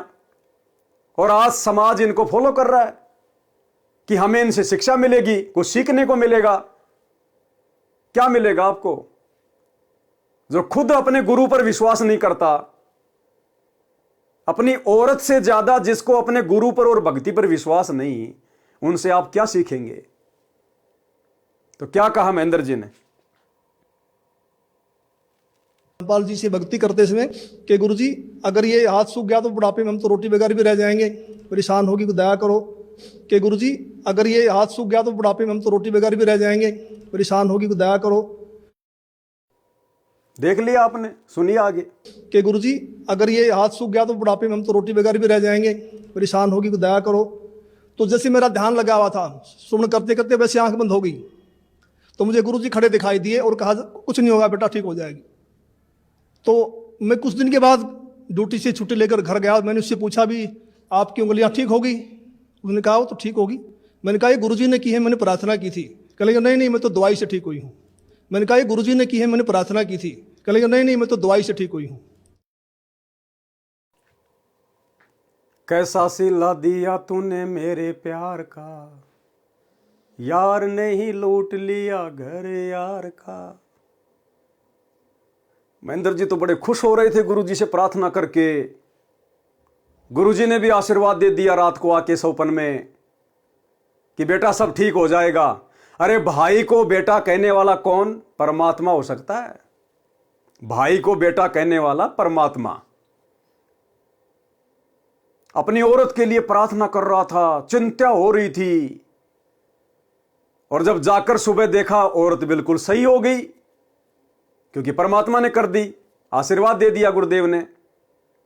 तो भाई साहब ने जाकर अपनी औरत से कहा कि क्या हुआ, ठीक हो गई? हां बोले मैं तो ठीक हो गई। तो महेंद्र जी ने कहा कि ये गुरुजी ने ठीक किया आपको, मैंने प्रार्थना की थी। औरत क्या बोलती है, ना ना ना ना, ये तो मैंने गोली दवाई ली थी इसलिए ठीक हो गई। कैसा सिला दिया तूने मेरे प्यार का, यार ने ही लूट लिया घर यार का। अपनी भक्ति का सत्यानाश कर दिया उस औरत के लिए गुरुजी से बारंबार प्रार्थना करके। और उस औरत ने क्या सिला दिया कि नहीं नहीं तेरे गुरुजी ने थोड़ी किया है, ये तो मैं दवाई लेके आई थी, डॉक्टर ने ठीक किया है, कर लो प्रार्थना, कर लो प्रार्थना। किसके लिए प्रार्थना कर रहा था भैया, क्या जवाब मिला? तो ये गलती भाई और बहनों हमने नहीं करनी है। सतगुरु जिसके जैसे संस्कार हैं वैसा अपने आप उसका ट्रीटमेंट करेगा, अच्छा या बुरा। कर्मों का फल यही परमात्मा देता है। ये ब्रह्मा विष्णु महेश धर्मराज तो खाली निमित्त बने हुए हैं, बैकग्राउंड में सारी फिल्म परमात्मा की चलती है। तो इस स्टेज पर आने के बाद, यह तत्व ज्ञान हमारे हृदय में समाने के बाद, गुरु समझ में आने के बाद, बेटा मरता हो तो मरे, औरत मरनी हो तो मरे, हमने अपनी भक्ति और मर्यादा को प्रथम रख के चलना है। अपना टायर पंचर नहीं करना उनके लिए प्रार्थना करके। वो अंतर्यामी सब देख रहा है, वो वही करेगा जो उस आत्मा के हित में होगा। फिर हम क्यों अपनी ऐसी तैसी करवाएं? फिर क्यों हम गुरुजी को नाराज करें अपनी मूर्खता दिखा के, अपना टायर पंचर करके? तो भाई साहब ने वही गलती कर दी और इसकी पत्नी ने इसको फिर उसका जो परिणाम था वो भी दे दिया कि नहीं नहीं गुरुजी ने नहीं किया, मैं तो दवाई लेके आई थी उससे ठीक हुई हूं। परमात्मा तो परमात्मा भैया, समर्थ तो अपनी समर्थता दिखाता है। परमात्मा ने फिर कर दिया उसको बीमार, अब की बार उसकी रीढ़ की हड्डी में दर्द कर दिया भगवान ने। ले भाई, तुम्हारे ऊपर तो रोगों का पहाड़ टूट रहा है, अगर तुम नहीं मानते तो भुगतो। उसके बाद फिर अकल ठिकाने आई, और वो भी कब? जब रो रो के परेशान हो गई, दुखी हो गई, और रात को 3 बजे गुरुजी ने आके इसकी पत्नी को दर्शन दिए, आशीर्वाद दिया, तब जाके ठीक हुई। फिर इसकी पत्नी ने नाम लिया, ना कि ज्ञान समझ के, ना कि सत्संग सुन के, मजबूरी में। तो क्या कहा महेंद्र जी ने? मैंने कहा ये गुरुजी ने की है, मैंने प्रार्थना की थी। कह लगे नहीं नहीं मैं तो दवाई से ठीक हुई हूँ। तो मुझे बड़ी निराशा हुई। तो कुछ यानी 2005 में उसके दाहिने पैर में बहुत जोर का दर्द शुरू हो गया। मैं उसी डॉक्टर के पास फिर लेके गया, गुप्ता जी के पास। गुप्ता जी ने फिर एक्सरे किया, फिर कहा भी रीढ़ की हड्डी की नस दब गई है, इसलिए उससे पेन है। उसने दवाइयाँ दे दी 1 सप्ताह की। मैं दवाई दिलवा करके बरवाला में सत्संग चल रहा था गुरुजी का, उसमें आ गया। तो उसने फ़ोन करवाया चौथे दिन, कह लगी मुझे कोई आराम नहीं है और मैं तो मर रही हूँ, तो तू सत्संग में धक्के खाता फिर रहा है, क्या रखा है सत्संग में, आकर के मुझे दवाई दिलवा। वो नहीं मानी। मालिक को पता था कि ये नहीं मानने वाली है, ये महेंद्र भी अपनी भक्ति बर्बाद करेगा उसकी चिंता करके। भाई साहब ने तो भक्ति अपनी बर्बाद की, पंचर की, परमात्मा ने दया बख्श दी। लेकिन वो मानने वाली कहां थी? नहीं मानी कि नहीं डॉक्टर ने ठीक किया है। 1 साल बाद फिर उसकी कमर में दर्द, रीढ़ की हड्डी में दर्द, उसी डॉक्टर के पास गई। डॉक्टर ने दवाई दे दी, सब कुछ कर दिया, कोई आराम नहीं। अरे पहली बार भी अगर डॉक्टर करने वाला था और दवाई से आराम हुआ था, तो अब की बार क्यों नहीं हुआ? कोई आराम नहीं हुआ। दुखी, रोवे, चिल्लावे। महेंद्र गया छुट्टी लेके, पेन किलर के इंजेक्शन लेके, और जाकर देखा कि वो तो काम कर रही है। तो महेंद्र ने कहा कि अगर तू ठीक थी तो मेरे को क्यों बुलाया? 1000 रुपए के इंजेक्शन ले आया मैं, तो ठीक कैसे हो गई? तो बताया कि मैं रात को 3 बजे ऐसे ऐसे दीवार से खड़ी होके दीवार के सहारे बैठ के रो रही थी, चिल्ला रही थी, दर्द सहन नहीं हो रहा था। उसी समय गुरुजी ने दर्शन दिए और गुरुजी ने कहा कि बेटा ठीक हो जाएगी, और मैं तो तुरंत ठीक हो गई। फिर भी भक्ति उक्ति की कोई चर्चा नहीं। फिर महेंद्र ने कहा कि अब तो नाम लेगी? हाँ बोले, अब नाम ले लूंगी मैं, क्योंकि अब तो साक्षात गुरुजी ने विश्वास दिला दिया था दर्शन देके उसको कि हां ये रोग मेरा गुरुजी ने ठीक किया है, डॉक्टर के बस की बात नहीं थी। तब जाके उसने गुरुजी से उपदेश लिया, ना कि गुरुजी का ज्ञान समझ के, ना कि गुरुजी का सत्संग सुन के। तो ये सारे देखा देखी वाले हैं भाई और बहनों, सारे देखा देखी वाले। महेंद्र से लेकर महेंद्र की पत्नी, महेंद्र का बेटा, जितने भी गुरुदेव के रिश्तेदार हैं, गुरुदेव के बेटा बेटी हैं, पत्नी हैं, ये सब देखा देखी वाले हैं, देखा देखी वाले। ये तो गुरुजी ने डमरू बजा बजा के भीड़ इकट्ठी की थी। ये भगत की श्रेणी में नहीं है, ध्यान से सुनिएगा। उसने फोन करवाया चौथे दिन, कह लगी मुझे कोई आराम नहीं है और मैं तो मर रही हूं, तू सत्संग में धक्के खाता फिर रहा है, क्या रखा है सत्संग में, आकर के मुझे दवाई दिलवा। तो मैं गुप्ता जी के पास गया, वहाँ उसका रिकॉर्ड लेकर के। गुप्ता जी ने कहा भी अब तो इसका ऑपरेशन होगा और कोई इलाज नहीं है। तो ऊपर से इलेक्शन थे हरियाणा में 2005 फरवरी में। तो मैंने कहा जी 1 सप्ताह इलेक्शन का, हमें छुट्टी नहीं मिलेगी, आप ऐसा कर दो, ऐसे इंजेक्शन लिख दो, कितने ही महंगे हैं, जो 10 दिन निकाल दें, फिर मैं ऑपरेशन करा लूँगा। तो उन्हें इंजेक्शन लिख दिया, मैं दवाई लेकर के पुलिस लाइन में जाके अपने बॉक्स में रख दिए, तो सुबह ड्यूटी करके फिर जाऊँगा घर। तो मैं रात को 2 बजे उठा, तो मुझे बड़ी वही चिंता हो गई भी क्या होगा, तो बड़ी रो रही है, बड़ी तकलीफ है उसको। तो मैं भक्ति करके सुबह का नित्य-नियम करके अपने सुमरण करके मैं दोबारा सो गया। और सोते समय मैंने प्रार्थना की कि हे परमेश्वर, हे गुरुदेव, ठीक तो आप ही करते हो, अब की बात ठीक भी करो और ये एहसास करवाओ कि आपने ही किया है, करने वाले तो आप ही हो। तो मैं ड्यूटी करके शाम को 5 बजे घर गया, तो वो अपने काम धंधे में लगी हुई थी। मैंने उससे पूछा भी मैं तो 1000 रुपये की इंजेक्शन ले यार, तू ठीक है तो फ़ोन कर देती, दवाइयों को मैं वापस कर देता। तो उसने कहा मैं तो ठीक होगी। मैं कैसे हुई? कहने लगी मैं सारी रात रोती रही, 3 बज गए, मैं दीवार के ऐसे कमर लगा के रो रही थी। तो मुझे गुरुजी दिखाई दिए, मेरी आंख बंद हुई कुछ सेकंड के लिए। तो गुरुजी ने ऐसे हाथ किया, ठीक हो जाएगी बेटी, कोई बात नहीं। कहता उसी समय मेरा रोग बिल्कुल खत्म हो गया। तो फिर मैंने कहा आप तो भक्ति करेगी ना? कहने लगी हाँ आप करूंगी। तो फिर मैंने कहा आप तो भक्ति करेगी ना? कहने लगी हाँ आप करूंगी। कहने का मतलब है ज्ञान को आधार बना के महेंद्र जी का परिवार भक्ति मार्ग में नहीं जुड़ा था। और जो आत्मा ज्ञान को आधार बना के नहीं जुड़ती है, किसी विशेष परेशानी में राहत के कारण जुड़ती है, वो आत्मा आगे चलकर इस ज्ञान को नहीं समझ पाती है। और यही कारण है ये परिवार आज भी गुरुदेव की मर्यादाओं को बहुत हल्के में ले रहा है, बहुत हल्के में, क्योंकि परमात्मा ने इनको बहुत सुख दे रखे हैं। लेकिन भैया ये समदृष्टि परमात्मा है, इसको ज्यादा हल्के में लेने की गलती मत करना। कब ये सुख दुखों में तब्दील हो जाएंगे तुम्हें पता भी नहीं चलेगा। और अब तुम लोग इस स्टेज पर खड़े हो, तुम्हारे लिए माफी का कोई ऑप्शन भी नहीं है। तो फिर मैंने कहा आप तो भक्ति करेगी ना? कहने लगी हाँ आप करूंगी। तो आज तक उसको दर्द दोबारा नहीं हुआ है। और अनेक गुरुजी ने हमें सुख दिए। सबसे बड़ा तो मानसिक सुख होता है, मानसिक शांति, वो हमारे को संपूर्ण रूप से मिली हुई है। एक दिन संत रामपाल जी करनाल के अंदर एक भगत के घर गए हुए थे। सतगुरु जी ने 3.5 घंटे के लगभग सत्संग किया। जब चलने लगे तो एक औरत ने, जो काफ़ी बुजुर्ग थी, कोई 65 साल के करीब उनकी उम्र रही होगी, उन्होंने कहा कि जी मैं आपसे कुछ बात करना चाहती हूँ। तो गुरुजी ने कहा ठीक है पूछो। तो उसने कहा जी आपने जैसे सत्संग समाप्त किया तो आपके ऊपर से कमल के फूल पर बैठा हुआ सफेद परमात्मा निकल के गया है, मानव सदृश, और मैं कमल की पंखड़ी को बहुत दूर तक देखते रही ऐसे। तो संत रामपाल जी ने कहा फिर आपकी क्या सलाह है नाम लेने की? तो उसने कहा मैंने तो गुरु बनाया हुआ राधा स्वामी व्यास से, और मैं तो मंदिरों में भी जाती हूँ, देवताओं की पूजा भी करती हूँ। तो महाराज जी ने कहा देखो उनके फूटे भाग, ये सच्चाई को देखकर भी नहीं मान रही हैं।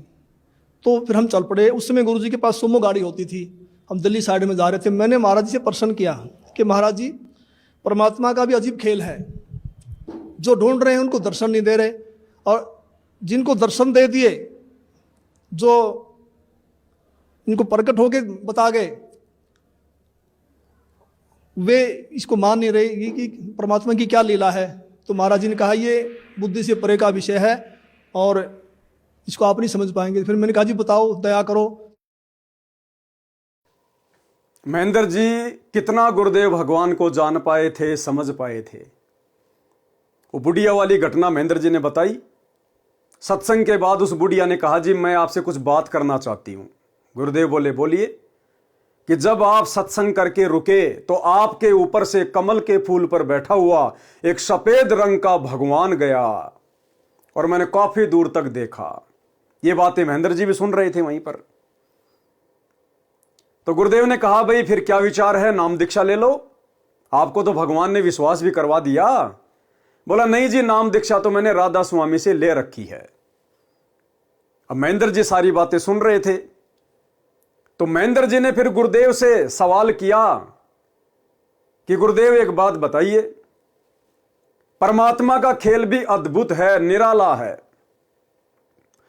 जो परमात्मा को ढूंढ रहे हैं उनको तो परमात्मा दर्शन नहीं दे रहा, और जिनको परमात्मा साक्षात प्रकट होकर दर्शन दे रहे हैं, जैसे उस बुढ़िया को दिए, तो वो परमात्मा को मान नहीं रहे, भक्ति पे नहीं लग रहे।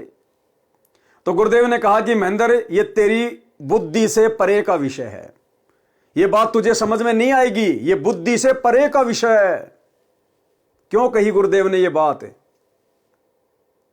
अगर महेंद्र को जरा भी समझ होती तो ये गुरुदेव भगवान से इस प्रकार का बालक बुद्धि वाला सवाल ही ना करता।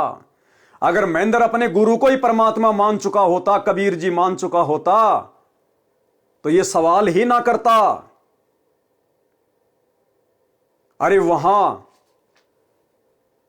वहां पर अपनी पत्नी के लिए गुरुजी से प्रार्थना करते हुए दूसरी बार में कह रहा गुरुजी से कि गुरुजी, करने वाले तो आप ही हो, आप परमेश्वर हो, आप परमात्मा हो।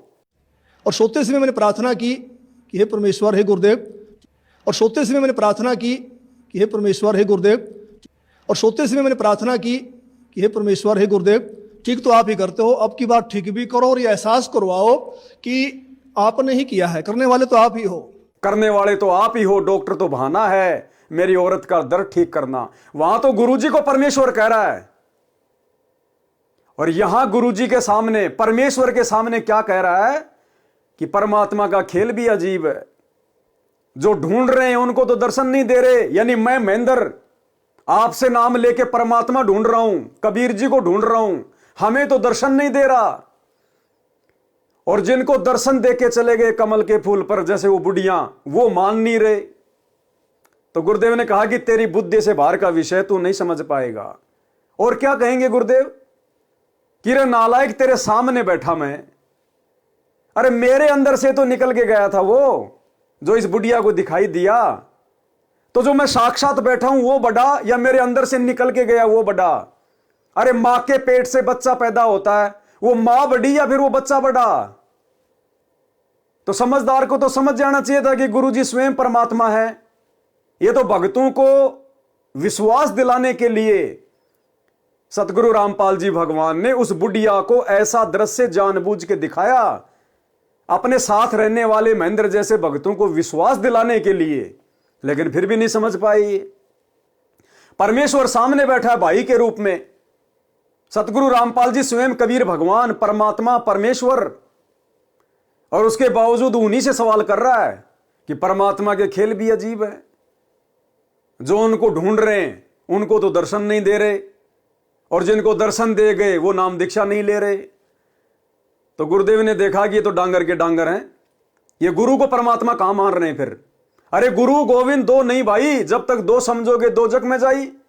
7 दीप 9 खंड में गुरु से बड़ा ना कोई, और करता करे ना कर सके, सतगुरु करे सो होए।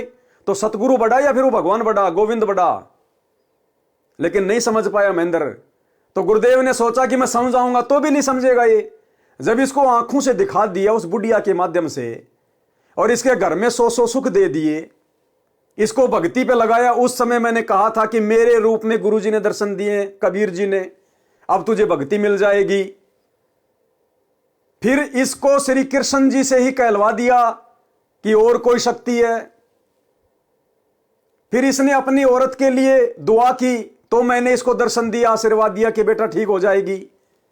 फिर इसकी औरत को दर्शन दे दिए कि बेटी ठीक हो जाएगी। अरे जितनी बार भी दर्शन दिए, क्या कोई और भगवान आया था क्या दर्शन देने? कोई दाढ़ी मूंछ वाला आया था क्या? कोई श्री कृष्ण जी आया था क्या? कोई श्री विष्णु जी आया था क्या? बार बार दर्शन दे कौन रहा था? सतगुरु रामपाल जी। तो गुरुदेव ने सोचा अगर ये मुझे परमात्मा मानता तो इसको इतने चमत्कार दिखा दिए, ये कब का मान लेता। अब इसको कहूंगा तो भी क्या मानेगा ये? और मैं तो कह रहा हूं बार बार, भाई कबीर जी भगवान है, कबीर जी भगवान है। तो फिर ये जिद पकड़ लेगा, मेरे को दिखाओ, मेरे को दर्शन कराओ। तो कहां से इसको दर्शन करा दूंगा मैं? इसलिए परमात्मा ने कहा कि भाई ये बुद्धि से परे का विषय है। बुद्धि से परे का विषय यानी तेरी समझ में आने वाली बात नहीं है, क्योंकि तू गुरु को मानुष मानता है, तू केवल मुझे अपना भाई मानता है। और भैया सतगुरु को भाई मानने से, रिश्तों में तोलने से बात नहीं बनेगी। अरे पार्वती ने जब नारद के कहने से अपने पति शंकर जी में परमात्मा को देखा, तब कहीं जाकर पार्वती अमर मंत्र के लायक हुई। और ये सारनाम लेने के 10-15 साल बाद भी अपने गुरु को मानुष मान रहा है, गुरु से कह रहा है कि परमात्मा की लीला भी अजब है, जो ढूंढ रहा उसको मिल नहीं रहा। फिर तेरे सामने कौन बैठा रे? तेरा गुरु कौन है फिर? तो बताओ इनको कैसे सारनाम दे दिया होगा गुरु जी ने, कैसे इनको सार शब्द दे दिया होगा? नकली बंदूक लेके घूम रहे हैं, झुनझुना बच्चे खिलाने वाला। सारनाम के तो योग्य बनना पड़ेगा, गुरु को परमात्मा मान के, गुरु को सबसे आगे रख के चलना पड़ेगा। ये मन में सवाल भी नहीं आना चाहिए कि मेरे गुरु के अलावा कोई और भी कोई कबीर भगवान होगा। तब जाके सार नाम के आसपास आएंगे हम, सार शब्द के। तो गुरुदेव ने कहा कि ये बुद्धि से परे का विषय है, तू नहीं समझ पाएगा। लेकिन फिर गुरुजी दया करो, गुरुजी दया करो। गुरुजी ने फिर दया करी, गुरुजी ने फिर इसको एक संकेत किया।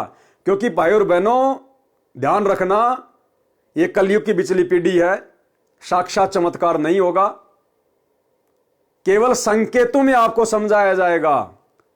और गुरुदेव भगवान भी कहते हैं कि शब्द सैन सतगुरु की पहचान है, वो पावे अटल सुहाग रे। जो अपने गुरुजी के सत्संगों के, उनके बोल वचन के संकेतों को समझ जाएगा, वही मोक्ष प्राप्त करने का अधिकारी होगा। गुरु हनुमान जी की तरह वर्तमान में कलयुग की बिचली पीढ़ी में इतना ज्ञान देने के बाद, इतने प्रमाण दिखाने के बाद सीना फाड़ के नहीं दिखाएगा कि आई एम कबीर। फिर क्या फायदा इस कलयुग की बिचली पीढ़ी में जन्म लेने का, ये शिक्षा ग्रहण करने का? सतगुरु ने 30 साल से दिन रात एक कर दिए, इतने सत्संग सुना दिए, प्रमाण दिखा दिए। अब भी अगर उसी प्रकार से अगर डंडा लेके जानवर की तरह अगर समझाना है तो हमने सतगुरु के संकेतों को समझना पड़ेगा। तो फिर महेंद्र जी ने बार बार कहा, गुरु जी दया करो, फिर आप समझाओ। तो गुरु जी ने फिर संकेत किया। उस बुढ़िया के विषय में क्या कहा गुरुदेव ने कि ये बुढ़िया 650 साल पहले जब कबीर परमेश्वर आए थे, उस समय इस बुढ़िया ने प्रथम मंत्र लिया था और कुछ ही दिन भक्ति करी थी।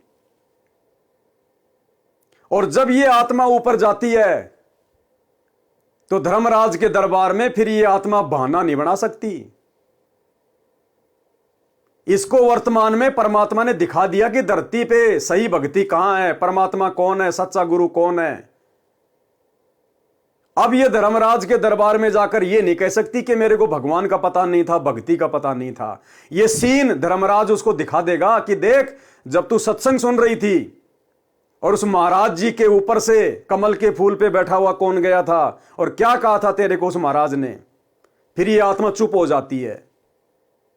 तो महेंद्र को क्या कहा गुरुदेव ने, ध्यान से सुनिएगा। फिर भी महेंद्र बात को नहीं पकड़ पाया। परमात्मा का भी अजीब खेल है, जो ढूंढ रहे हैं उनको दर्शन नहीं दे रहे, और जिनको दर्शन दे दिए, जो इनको प्रकट होके बता गए, वे इसको मान नहीं रहे कि परमात्मा की क्या लीला है।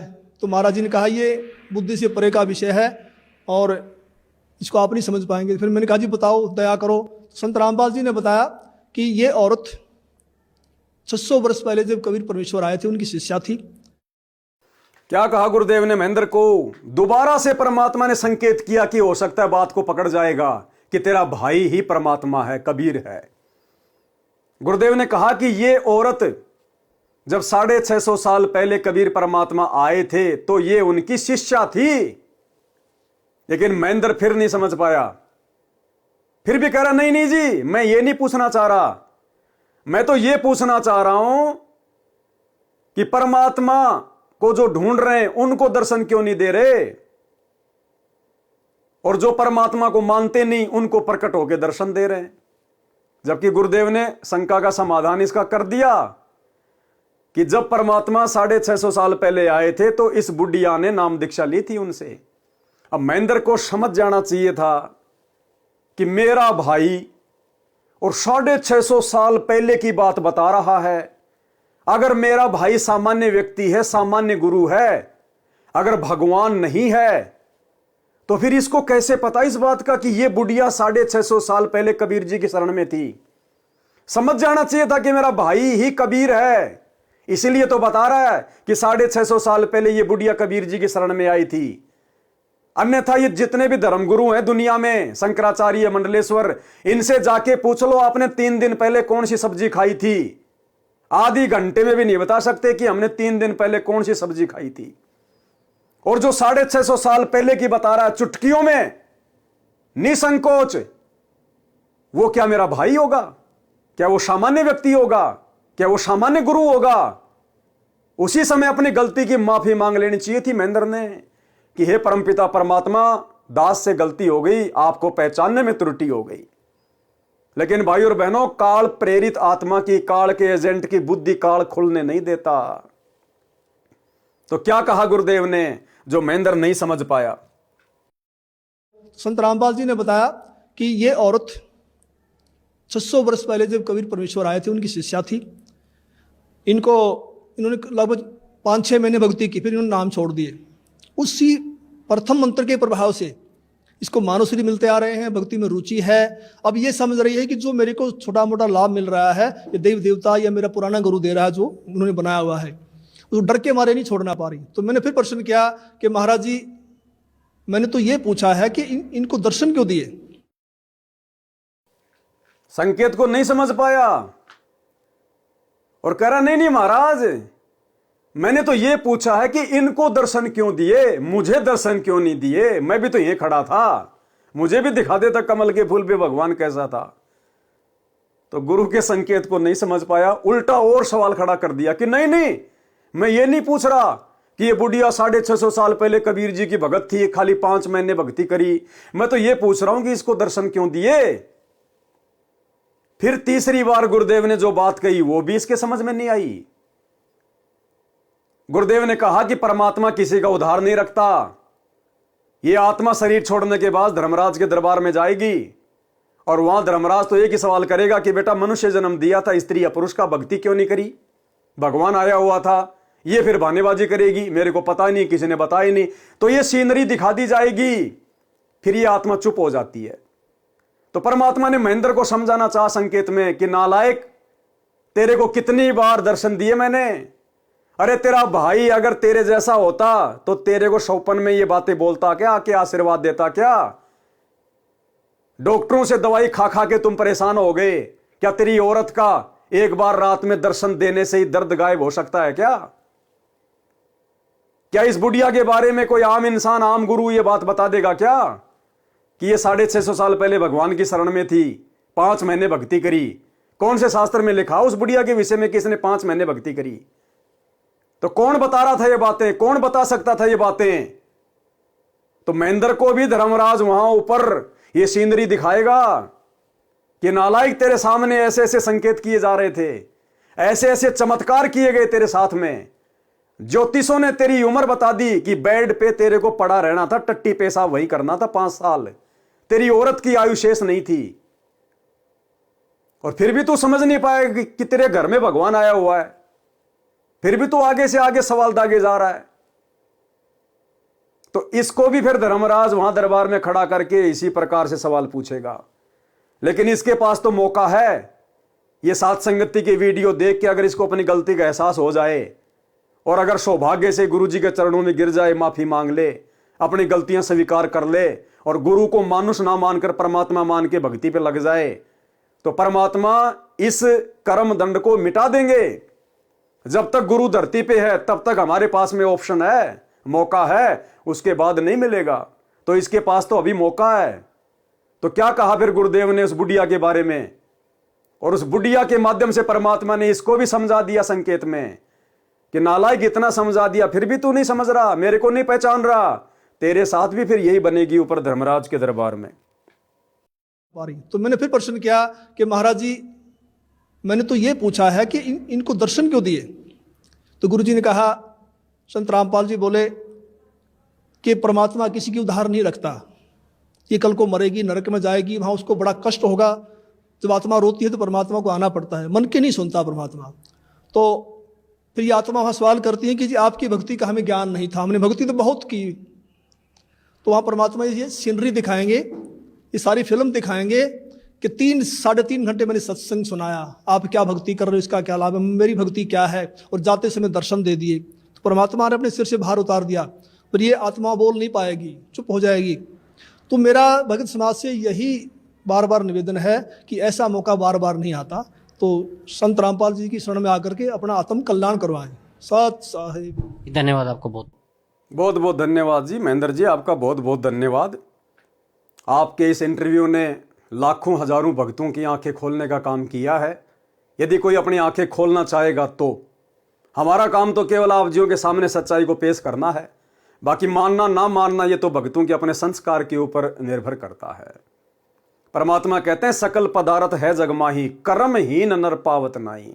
तो जो कर्महीन होंगे संगत में, उनको तो ये इंटरव्यू समझ में आएगा नहीं, इस इंटरव्यू की बातें समझ में आएंगी नहीं।